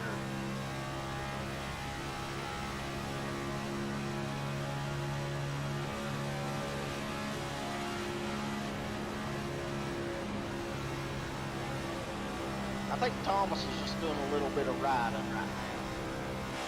You took the words right out of my mouth. It almost seems like he lifted a little bit. He had a good run on Cody down the back straightaway. Let it go a little bit. Another good run down the front stretch. You can hear him lifting out of the throttle. He's definitely in fuel conservation mode, forcing the 66 to burn his fuel at full rate. It's going to kind of force that 66 machine. If we stay green, he may have to pit before this one's through. Thomas McMullen blinking out once again. Don't worry about that.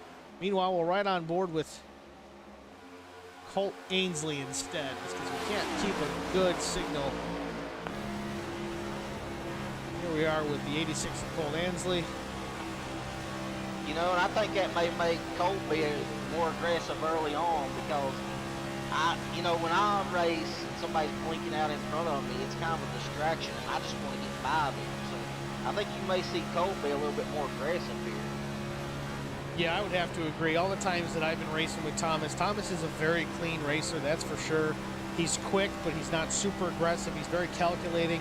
I've never had an issue racing close with the 02, except for when he's having connection issues. It's not just him. I've seen other guys do it as well, but yeah, it certainly makes you nervous behind the wheel, not knowing when he's going to come back into view when he does blink out. It's an unfortunate reality to iRacing in a sim that's based on the internet. Going to have to deal with it at some time.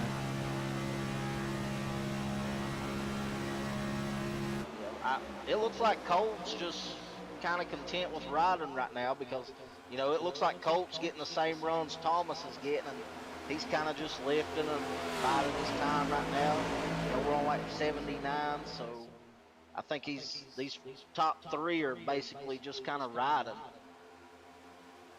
Yeah, 22 laps to go here. I seriously think that everybody behind the 66 is like, you know what? I'm not going to burn up my stuff now. Let's wait it out. If this stays green, we're going to need to save a little to get to the end. I don't know. I kind of feel like we're going to have a yellow in the next 20, 22 laps, but if not, the guys that are saving behind the 66, they've got it made. Eddie Rose. When are you racing again, Steve?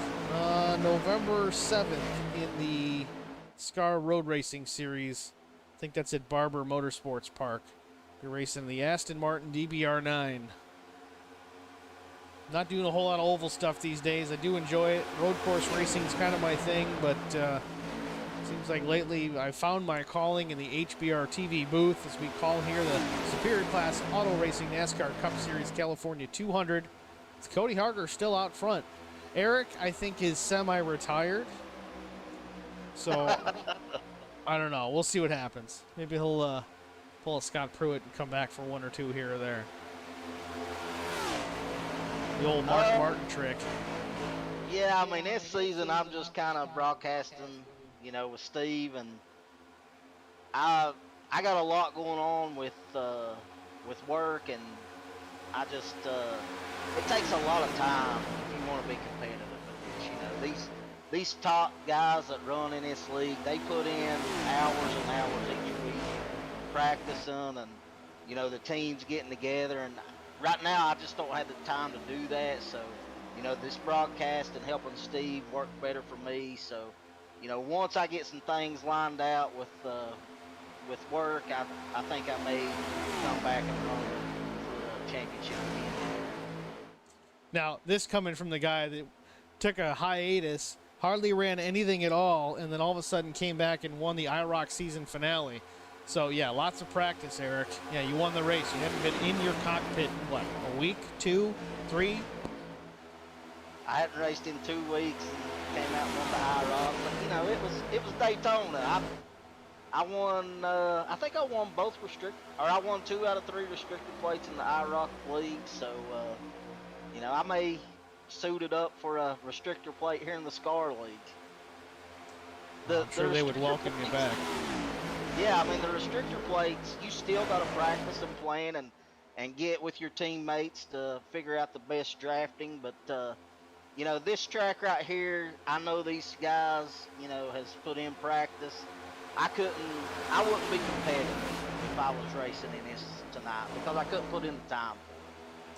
Well, it remains to be seen. Maybe we'll see Eric Dotson back behind the number 87 State Farm machine before the SCAR season's out. You know, if you wanted to take a cup race off from the booth and jump back into the race car, I'm sure we'd welcome that. Yeah, I know Brian's been trying to get me jump in and race the ARCA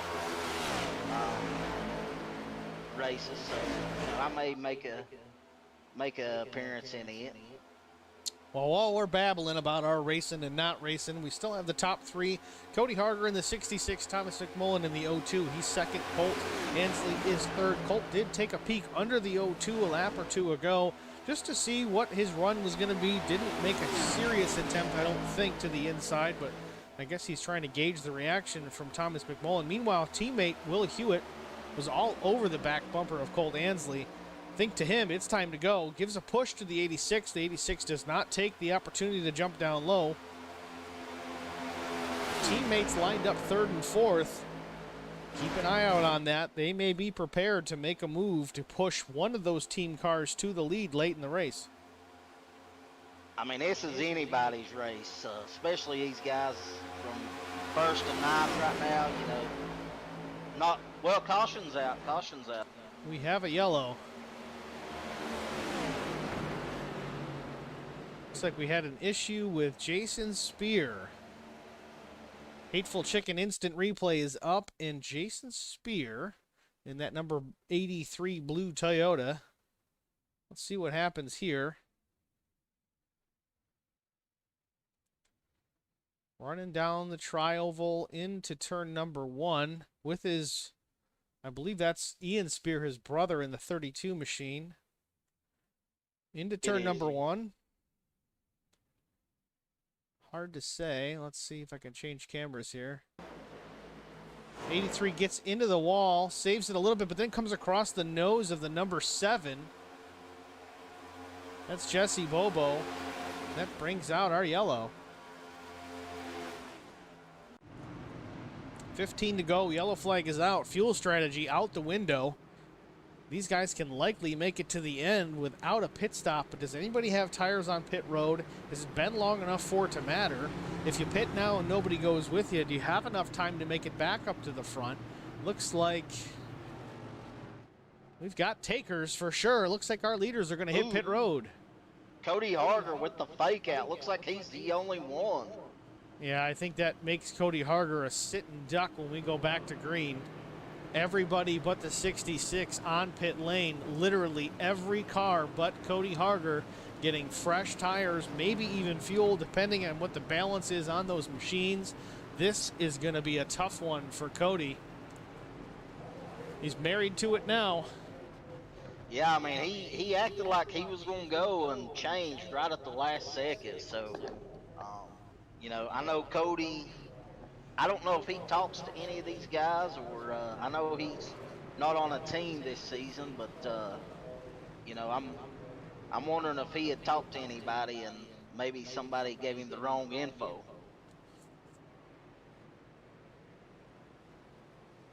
Well. Well, Steve, I think 37, you know, 37 to 43 laps, fresher tires are going to make a difference here. Well, it'd be 27, I'm sorry. Yeah, even still, though, I think the entire field on fresh rubber, it gives them the opportunity to be more aggressive with the moves that they make. You know, your lap times may not necessarily be too much affected. I know at Talladega, these guys will take tires late. Yeah, they're not going to pick up a lap time because you're not lifting. And here I don't think you're lifting either unless you're trying to save fuel. But this late in the run, I don't see fuel being the issue anymore. These guys are going to be wide open, but with fresh rubber, they can be real aggressive, sending that car to the high side, low side, trying to make a move. Everybody else behind that person making that move can also make the same move without worrying too much about getting that car crossed up and spinning it out in front of the field. Whereas Cody Harger in the 66, you said 27 lap older tires, he cannot defend as aggressively as those can attack. So it's going to be real interesting to see the restart that the 66 gets if he doesn't spin his tires, because that's a concern. Old tires, they're hot. We're running around under yellow. They're picking up debris, picking up the marbles, so to speak, those old chunks of rubber that come off the tire over the course of a run. It's going to come down to the restart for sure. And if he gets away with that one, he's still going to have to defend here for, I believe, 11 or 12 laps once we go back to green. Yeah, we'll be going back with 11 to go, so I think, you know, I'm anxious to see how this works for him. Oh boy. I hope you guys are all still tuned in. We've got the stream back up and running, crossing our fingers, knocking on wood, making sure we keep it thing going here for the rest of this race. 13 laps, 12 and a half laps to go. Going to go green here, I think, this time by. Hopefully we get 12 laps of solid racing to the finish to see who can take home the California 200. Cody elects to start on the high side, which every leader tonight has. So, you know, that's definitely going to help him. Pace car's in. Cody gets off and away. Good restart by the 66. Gentle on the throttle, but enough to get going. Thomas McMullen on the inside. Not a ton of help, but he does have Bobby Hamilton Jr. looking down low to the inside of David Bradford. Looking to the inside of the 66 is Will Hewitt in that 33 entry. First time he's been out front all day. Let's see if he can lead it back to the line. Colt Ansley, teammate, in behind the 33. Will Hewitt leads into turn number 3. So, Steve, when they were going by Cody. You know, they took it 3 wide. Nobody went with Cody. Do you think that's because he didn't have tires? Nobody wanted to work with him there? I think it was a combination. They knew he didn't have tires, and they were afraid that he'd be too slow, and then they'd get into him. They'd have to check up, and then it checks up the whole field. Everybody's nose to tail on that restart. I think they're just a little nervous that he was on old rubber, and there he is back in the 4th spot, now battling against the 54 and Justin Napier for that position.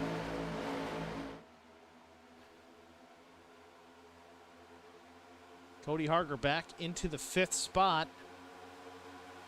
Running to the outside. Nobody to his inside. He's actually taking a look to the inside of David Bradford. He's got teammate of David Bradford, Brian Rose, looking to his outside. And into the wall is the 32, and I didn't catch who else. It may have been Alan DeFries. We stay under green.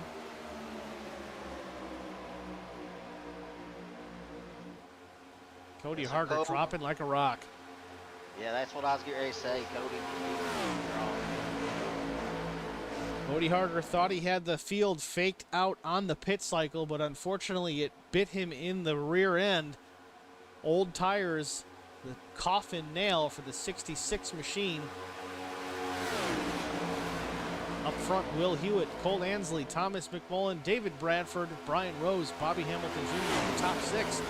Cody Harger restarted first. He's still running in the 7th position. 10 laps to go. Looks like Justin Napier's starting to work on Cody Harger now.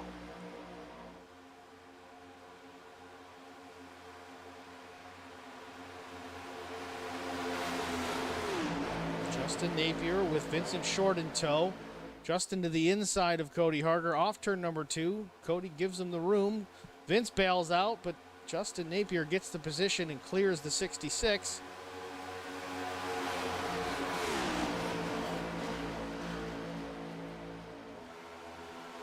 Back up front, Will Hewitt still leading. 9 laps to go. Teammate Cole Ansley looking to the inside, into the dog leg. Nothing doing yet. No help from the 02 of Thomas McMullen.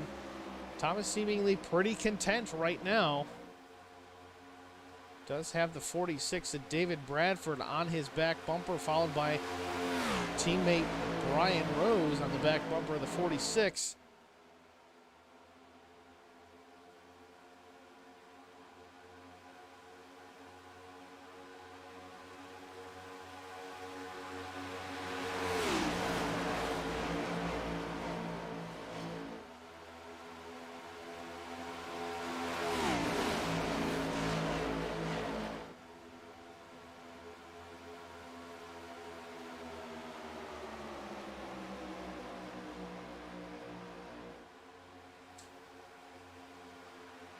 Yeah, I think they're going to start to make their move, you know, coming up right here.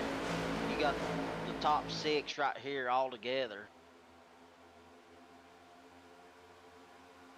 Well, the top 7, I'm sorry.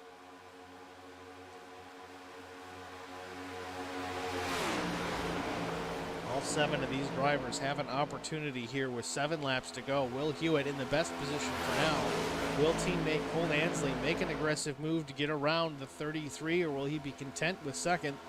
Colt has been finishing in those 2nd and 3rd positions as of late, and it's just not working out for him in his mindset. He wants to bring that checkered flag back, make it his, make it his own, but does he want to do it at the expense of a teammate?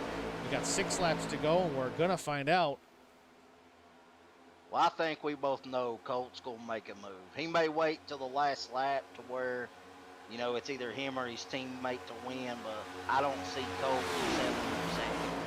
7%. You know, like Tony Stewart, I think Colt would wreck Terry Ansley if he had the opportunity to win a race. Just my opinion. Terry, correct me if I'm wrong, but I think he would. I would second that. I agree with you. I mean, I would. Cole Ansley right on the back bumper. They are connected to his teammate. Will Hewitt down the dog leg into turn number 1.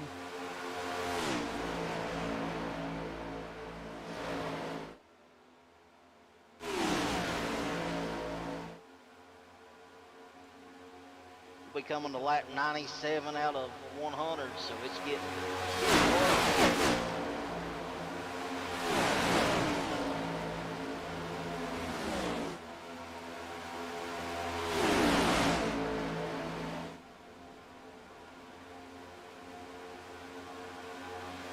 like Bobby is putting a little bit of pressure to Brian Rose.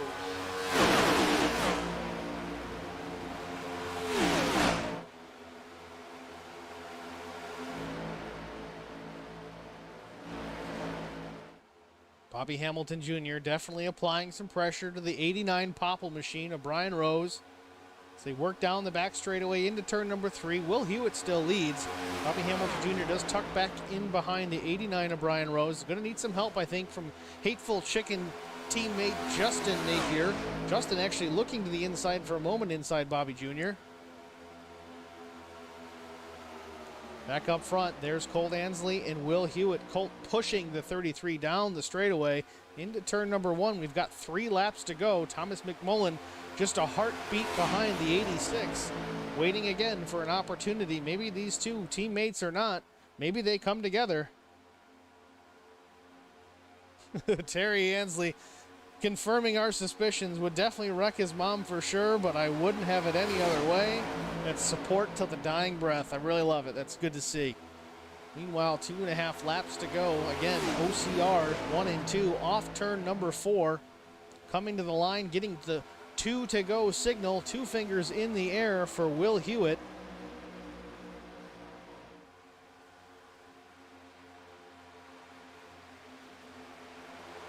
Mark Truxell's the only one that's kind of getting out of line and trying right now.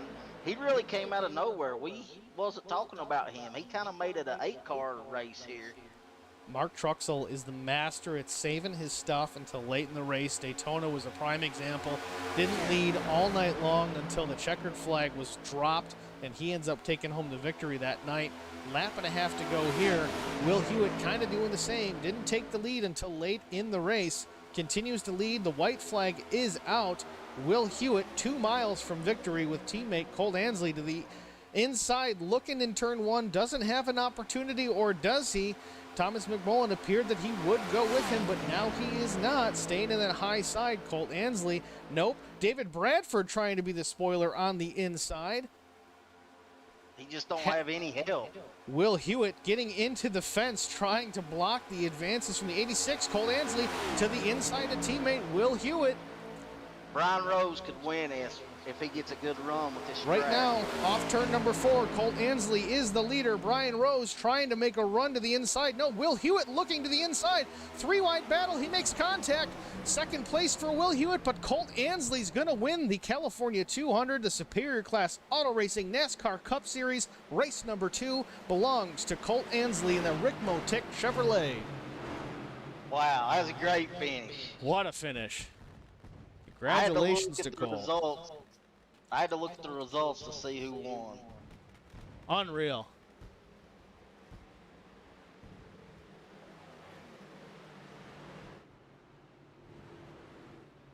I'm sure Terry Ansley's very happy right now. Of course she is. That's her boy, bringing home the checkered flag. Good to see some aggression from teammates. They kept it clean until the very end, but when the white flag drops, there's no more teammates. What a finish. Colt Ansley bringing it home, albeit scuffed up on that driver's side, but it doesn't matter. The race is over. The win is his. What a finish. Let's see if Colt does him some burnouts, and here he goes. Light him up. Will Hewitt's going to do it with him. That reminds me of, Vince pushing me to a win in the IROC series, and he got out there and done some donuts with me.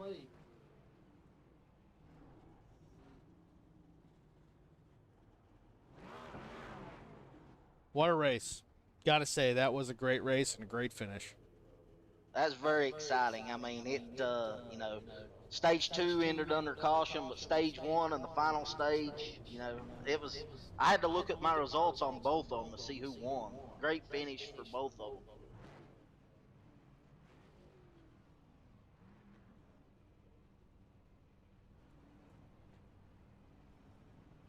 Well, I need to catch my breath. With that, we're going to take a very short break. We'll be right back with our top 3.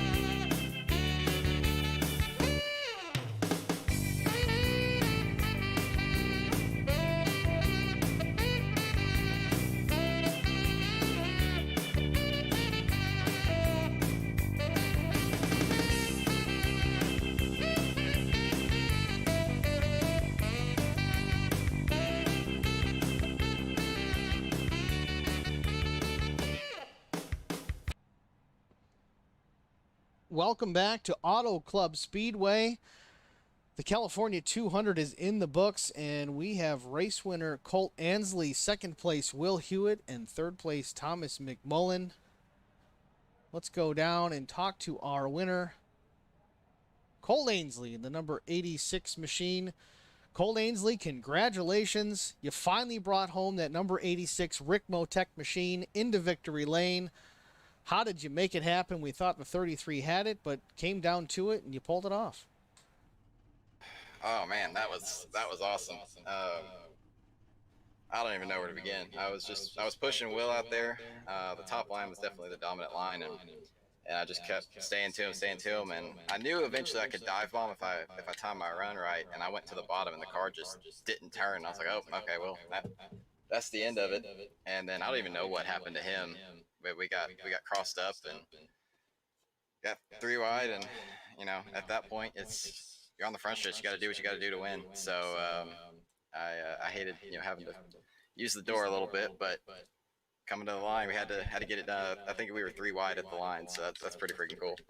Well, from my perspective, it didn't seem like you using the door. It seemed more like the 33 making a last-ditch effort to try and slow the momentum and get by you.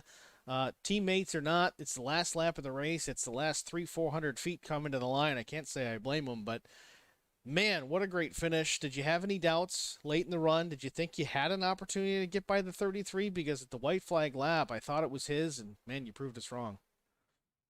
Yeah, I don't know. It was just so chaotic, the whole race. I mean, you didn't really know where you were going to be. The car was really fast tonight, being able to stay up front like I was.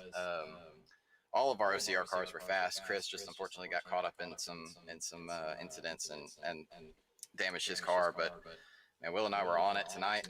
It's always a good thing when you have 2 cars fighting for the win at any given time. So that proves the organization has speed, and it was. I was a little concerned when I made the dive, but that was the only way I was going to get around him. If I tried to make a move on the front stretch, I wouldn't have got to him. So that was really my only chance. And if I made it too early, the whole line would have shuffled up. If I made it too late, somebody else would have made the move for me. So. Well, it was a great run for you. Great to watch. Nice and clean. Ended up bringing it home in P1. Congratulations. Eric, do you have anything for our winner, Colt Ansley? I just got one question, Cole. We asked your mom if she thought you would wreck her to win, and she said yes. What do you think about that? Yes, because I know she'd do the same thing to me. So. She also said she wouldn't have it any other way. So. That's good. Yeah. Definitely. I'd wreck a lot of people for a win, but if I know they're going to wreck me back, that makes it a whole lot easier decision. All right, Colt. Well, again, congratulations on the win. It must feel good to get back to victory lane. We'll look forward to seeing you again next week. Sounds good. Can't wait to get this Rick Motec machine back in victory lane. Thanks, everybody, for watching. That's your winner, Colt Ansley, in the number 86 Rick Motec machine in victory lane here at Auto Club Speedway. The California 200 is his. Let's go down and talk to Will Hewitt, our second place finisher. Will Hewitt, it's Steve and Eric in the HBR TV booth. Do you got a copy? What's up? Wow, you're just so full of energy every time we've got you up here in the booth. It seems to be very frequent occurrence lately. You're up in this top 3, whether it's a win, second, or third. Tell us about your night. I'm sure you wanted that win. It seemed like you had it there late. What was the ultimate decision that unfortunately resulted in a second-place finish instead of a checkered flag? Well, I mean, it was really out of my hands at that point. He made his move to win, and I can't say I would have done it any different. So, I mean, that's really it. It was really out of my hands at that point going into turn 3. We said it to Colt in the interview. It's teammates or not. It's last lap. It's coming to the line. It seemed relatively passive considering the circumstances. Any hard feelings with your teammate? Nah, I mean, team finished 1-2. We looked pretty strong all night. Yeah, I mean, if he wrecked me and I finished 8th, I'd be angry. But we're good. Finished second. It was a good night. OCR 1-2 finish for sure. That's awesome to see. Congratulations again. Eric, do you have anything for Will Hewitt? Nah, I mean, just great race, Will. I think you done a great job, and I thought you was gonna pull it off. I thought you was gonna have the run, and it just didn't happen at the end. Anybody you'd like to thank? I just want to thank Fiverr and all the people that tune in every week. Well, Will Hewitt, congratulations once again. Second spot, did not quite a win. It was a great finish. You thought you might have had him there coming through the dog leg, but kept it close. Still an OCR 1-2. Look forward to seeing you next week. Thank you, guys. It's Will Hewitt, driver of the number 33 Fiverr entry. Last but not least, we'll go to the 02 Murder Creek Distillers Chevy entry of Thomas McMullen. He finishes in the third spot. Thomas McMullen, it's Steve and Eric in the HBR booth. You got a copy? Yeah, I got you. All right, so third spot. Again, this seems to be at least the top three is a common occurrence for you as of late. Tell us about your night. Yeah, it was a pretty good night, actually. I thought that we stood a pretty good chance of getting a win right there.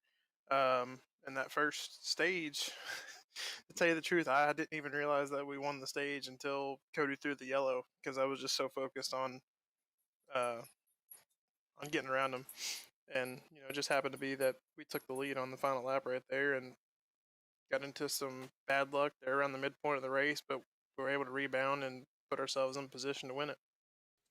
So you won stage one. You scored some valuable championship points. I know it's only race two, but they all matter at the end of the season.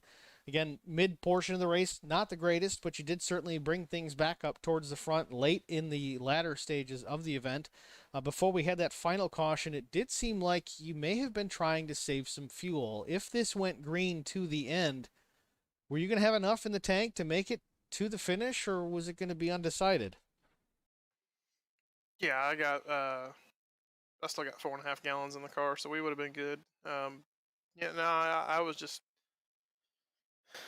no, I was just content riding behind the 66, and then when he came in, or we all came in, and he decided to stay out, and I'm sure he's kicking himself for that one. But I figured, I knew I was burning up my right front, and I had the tires in the pit, so I figured even if no one came in behind me, I was going to come in and at least know that I had what I think I needed to have to get up front and be fast. Yeah, certainly the kiss of death for the 66, unfortunately. Tried to make the fake like he was going to pit and then stayed out and then dragged the whole field with him. So not quite what he was looking for, I'm sure, but it worked out in the end for you guys. A third place finish for the 02 with Thomas McMullen. Eric, do you have anything for Thomas? Thomas, every race we call, you're always up front. I know you didn't have the race you wanted at Daytona, with a 10th place finish. How big is this going forward to get a top three and, kind of get back on the right track with points? It's definitely a step in the right direction. There's still a lot of racing left, so there's still plenty of time to rebound from something like Daytona. But it just lets me know that I can come out here every week and be competitive with these guys. It seems like this package that we have with this car, we're going to be running that for a good portion of the season, if not the whole season. So it's just nice to see that I can get up here and run with these guys. I'm not the most experienced. I don't have the nicest equipment, but it's like I said, it just lets me know I can be competitive, and that is a big confidence boost moving forward. Yeah, I mean every race I see you in, you're right there in the top three. It seems like so. Great job with that, man. Really great job. Yeah, I appreciate that, man. You don't know how much it means. It's Thomas McMullen, your third place finisher. Again, congratulations. Look forward to seeing you next week. Is there anybody you want to thank that helps you get this deal done? Yeah. Splashing Your Graphics painted this thing. They've got Murder Creek Distillery on there for me, along with Next Generation Fishing Charters. Big shout out to my wife.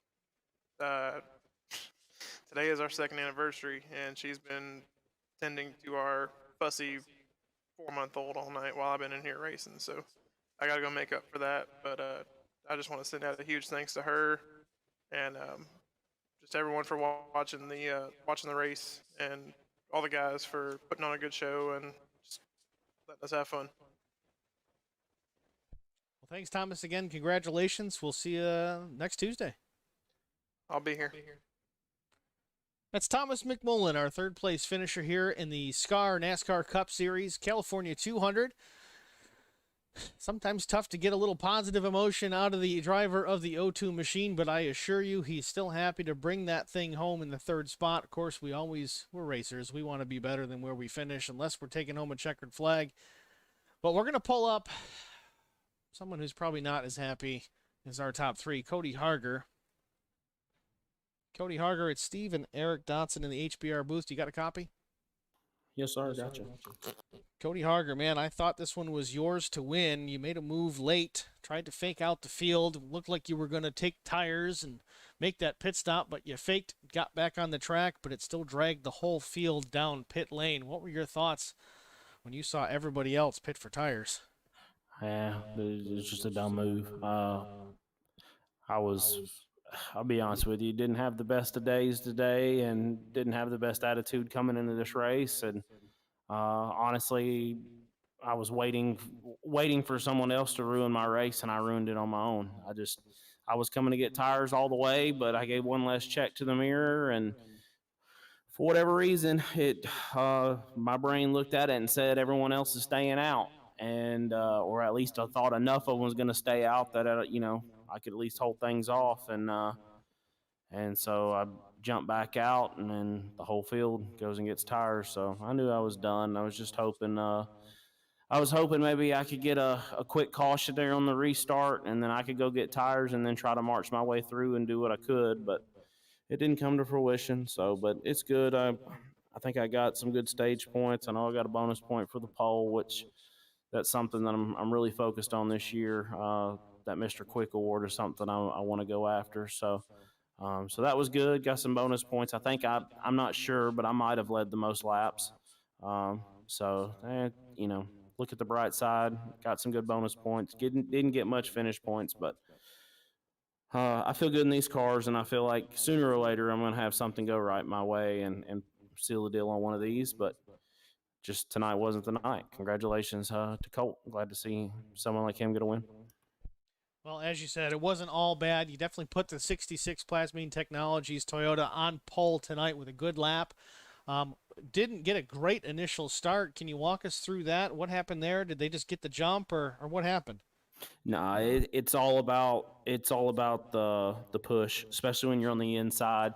The top just gets so much momentum rolling around that if the guy behind you, if you're on the inside, isn't just right on your bumper all the way through the corner, you're not gonna get stuck out where you can get up to the top and not get rolled. But I can't remember who it was that was behind me, but he didn't fire on the green and didn't make it a point to stay locked in behind me. And hell, when we actually got to 1 and 2, he dropped to the bottom faster than I was expecting and made it 3 wide. And at that point, I was just the peanut butter and jelly between the bread. And I knew it was going back, and it was just find a spot to tuck in up top, and then start working my way back up to the front. So we did that.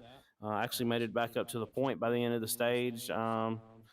Only came up 300 short of winning that first stage. So it all worked out. I didn't get too upset on that initial start. I knew we had a long ways to go, and luckily, we were able to recover that stage without too much headache there. So yeah, bummed out. Definitely should have had a much better night. Should have had a much better finish. I mean, I was up front, but who's to say what happens on that last lap? So, but I figured no matter what, as long as I didn't get wrecked, I figured I'd bring it home top 3, top 5, which would have been a lot better than where I ended up. But such is life. We'll move on to the next one. It's a long season. Well, Cody, thanks for chatting with us about that. I know it's tough to work so hard and end up only bringing home an 11th place finish. 11th place is where you ended up. But we'll look forward to seeing you next week. Is there anybody you want to thank for at least helping you get this done? Yeah, for sure. I'd like to thank Plasmine Technology for being on the car another year. Glad to represent them. Like to thank Hateful Chicken for being our broadcast sponsor. Glad to have them back this season. Hope they're enjoying the racing so far this year. Also like to give a shout out to my dad. He was watching tonight. I don't know if he's still watching. He's probably already logged off, but say thanks to him for supporting, and then my wife and kids for letting me come play a few nights a week, making it easy where I don't feel like I'm taking time away from them. So all good. And now, last but not least, let me thank you guys in the booth. Y'all do an excellent job, and we're happy to have you. Well, we certainly appreciate the kudos, Cody. Good luck next week. Thank you, sir. Have a good one. It's Cody Harger, a hard-fought battle for an 11th place finish. Again, he was on pole, so there's at least some highlight to his evening. Made a call late in the race to fake the pit stop, and it ultimately bit him in the end. Old tires definitely not holding up against everyone else's fresh set of feel goods. Tough night for the 66, but again, there's always next week. Eric, what are your thoughts? Yeah, I mean, you can tell the frustration in Cody's voice. I know, Cody's very competitive, loves to win, and the call at the end just came back to bite him, like he said. But Cody's a great racer. He's going to be there in the upcoming races. I think we go to Las Vegas next week, and it'll be fun. Yeah, definitely running Las Vegas next week. That's always a fun track. I think we're running at night there as well, but it's still going to be fun to watch for sure. They probably drive very similar. I don't know if you've been on Vegas in this car at all, Eric, but I imagine we're going to have a similar race. And if that's the case, man, I got to eat my Wheaties. Yeah, I haven't been on the car or in Vegas in this car, but I'll get on there and turn some laps like I did at Daytona, and like I did here. That way, I can kind of have a feel for it and broadcast it the way the car feels to me. So I can't wait to get out there and turn a few laps and see what it's about. Well, before we go, let's go through our race results here. Of course, Colt Ansley is our winner. Late race, last lap pass on teammate Will Hewitt. Will Hewitt obviously coming in the second spot. Thomas McMullen brings it home third. Brian Rose from Holler Boys Racing. A respectable fourth place finish over Bobby Hamilton Jr. He runs fifth. David Bradford brings it home in the sixth spot. Justin Napier, that hateful chicken, number 54. Another top 10 for Justin, starting his season off right with some consistency. Mark Truxall, after his win at Daytona, finishes out in the eighth spot. Jeff Napier, also a good run for the elder Napier in the bunch. In that number 40 machine, he brings it home ninth. Vincent Short, also Holler Boys Racing, finishes out in the 10th spot with, again, we talked to Cody Harger, brings it home 11th after leading here late, just kind of snookering himself on a late pit stop that he didn't take the opportunity for fresh tires, and the field did. Jason Spear, who had a couple of off-track incidents tonight, still brought his number 83 blue Toyota to the 12th spot. Chris Johnson was 13th in the 78. 14th was Jesse Bobo. 15th, Ian Spear in that 32 machine. Carson Conway, another rough night for Carson Conway. Some bad luck going his way in that number 82 Popple entry. 17th was Alan DeFries. 18th was Dane Walsh. And last but not least was Alan Bargainquest, rounding out the field in the 19th spot. Good field tonight. We had, 19 cars make the show. Certainly entertaining. Just tune in next week, too. Don't forget, we do have the ARCA series running, alternating from the super late models. The ARCA runs next Monday night, about the same time as we run these. These are full-length ARCA races. I believe we're at 5 flags next week. Yeah, 5 flags for the Pensacola 200. That's 200 laps around 5 Flag Speedway. You think we had some action tonight. Next week's going to be a trip. And then, of course, Tuesday after that, we've got the Cup race at Vegas. We hope everybody tunes in for that as well. So, closing thoughts. You got anything, Eric? I think, with this package, if, Vegas is a little bit like the Auto Club, and I think it'll be some exciting racing. I think with this package, everybody's still learning it, and it makes it more competitive. So you don't want to miss Vegas for sure. Might be a good week to put down a wager, It is Vegas after all. You may have to do a little bet. I mean, right now I've got a 3.5 average finish, and you have a 4th place finish, so it's tight. Well, didn't I pick Bobby? You did pick Bobby. He ended up in 5th, and I had David who was 6. So that brings your average to 4, and my average to 3.5. All right, I'll take that. You got more top fives than me though. I mean, you got a first, or you got a third and a fifth, and I got a first and a sixth. All right, well, we'll have to think about that going into Vegas. But for now, we're going to sign off here. Thanks for everyone that tuned in tonight for the broadcast, and double thanks for everyone that stuck around during our technical difficulties. I'm glad we got the race in. Really appreciate you guys hanging out, chatting with us, and get the usual suspects. But share this with your friends every week. You know, they might be race fans, they might not, but I know we think we put on a pretty good show. At least they chip in here and say hey. But another thing I want to mention too is if you haven't already done so, please like, follow, subscribe to the Facebook Holler Boys Racing TV page and the Holler Boys Racing TV page on YouTube. Please help us out with that. I know we're getting close to 100 followers. I know we're early on here. It's not a huge number, but that 100 mark does make a difference, and it can certainly help us move things forward and do better things for the broadcast. So if you can do that, if you haven't already, share it with your friends. Have them all share it and like it. Doesn't matter if they watch it or not. I want you guys to watch, but likes are important. Please do it. Yeah, maybe we can do a Eric Dotson State Farm gift card for some likes and There you shares go. on this or something.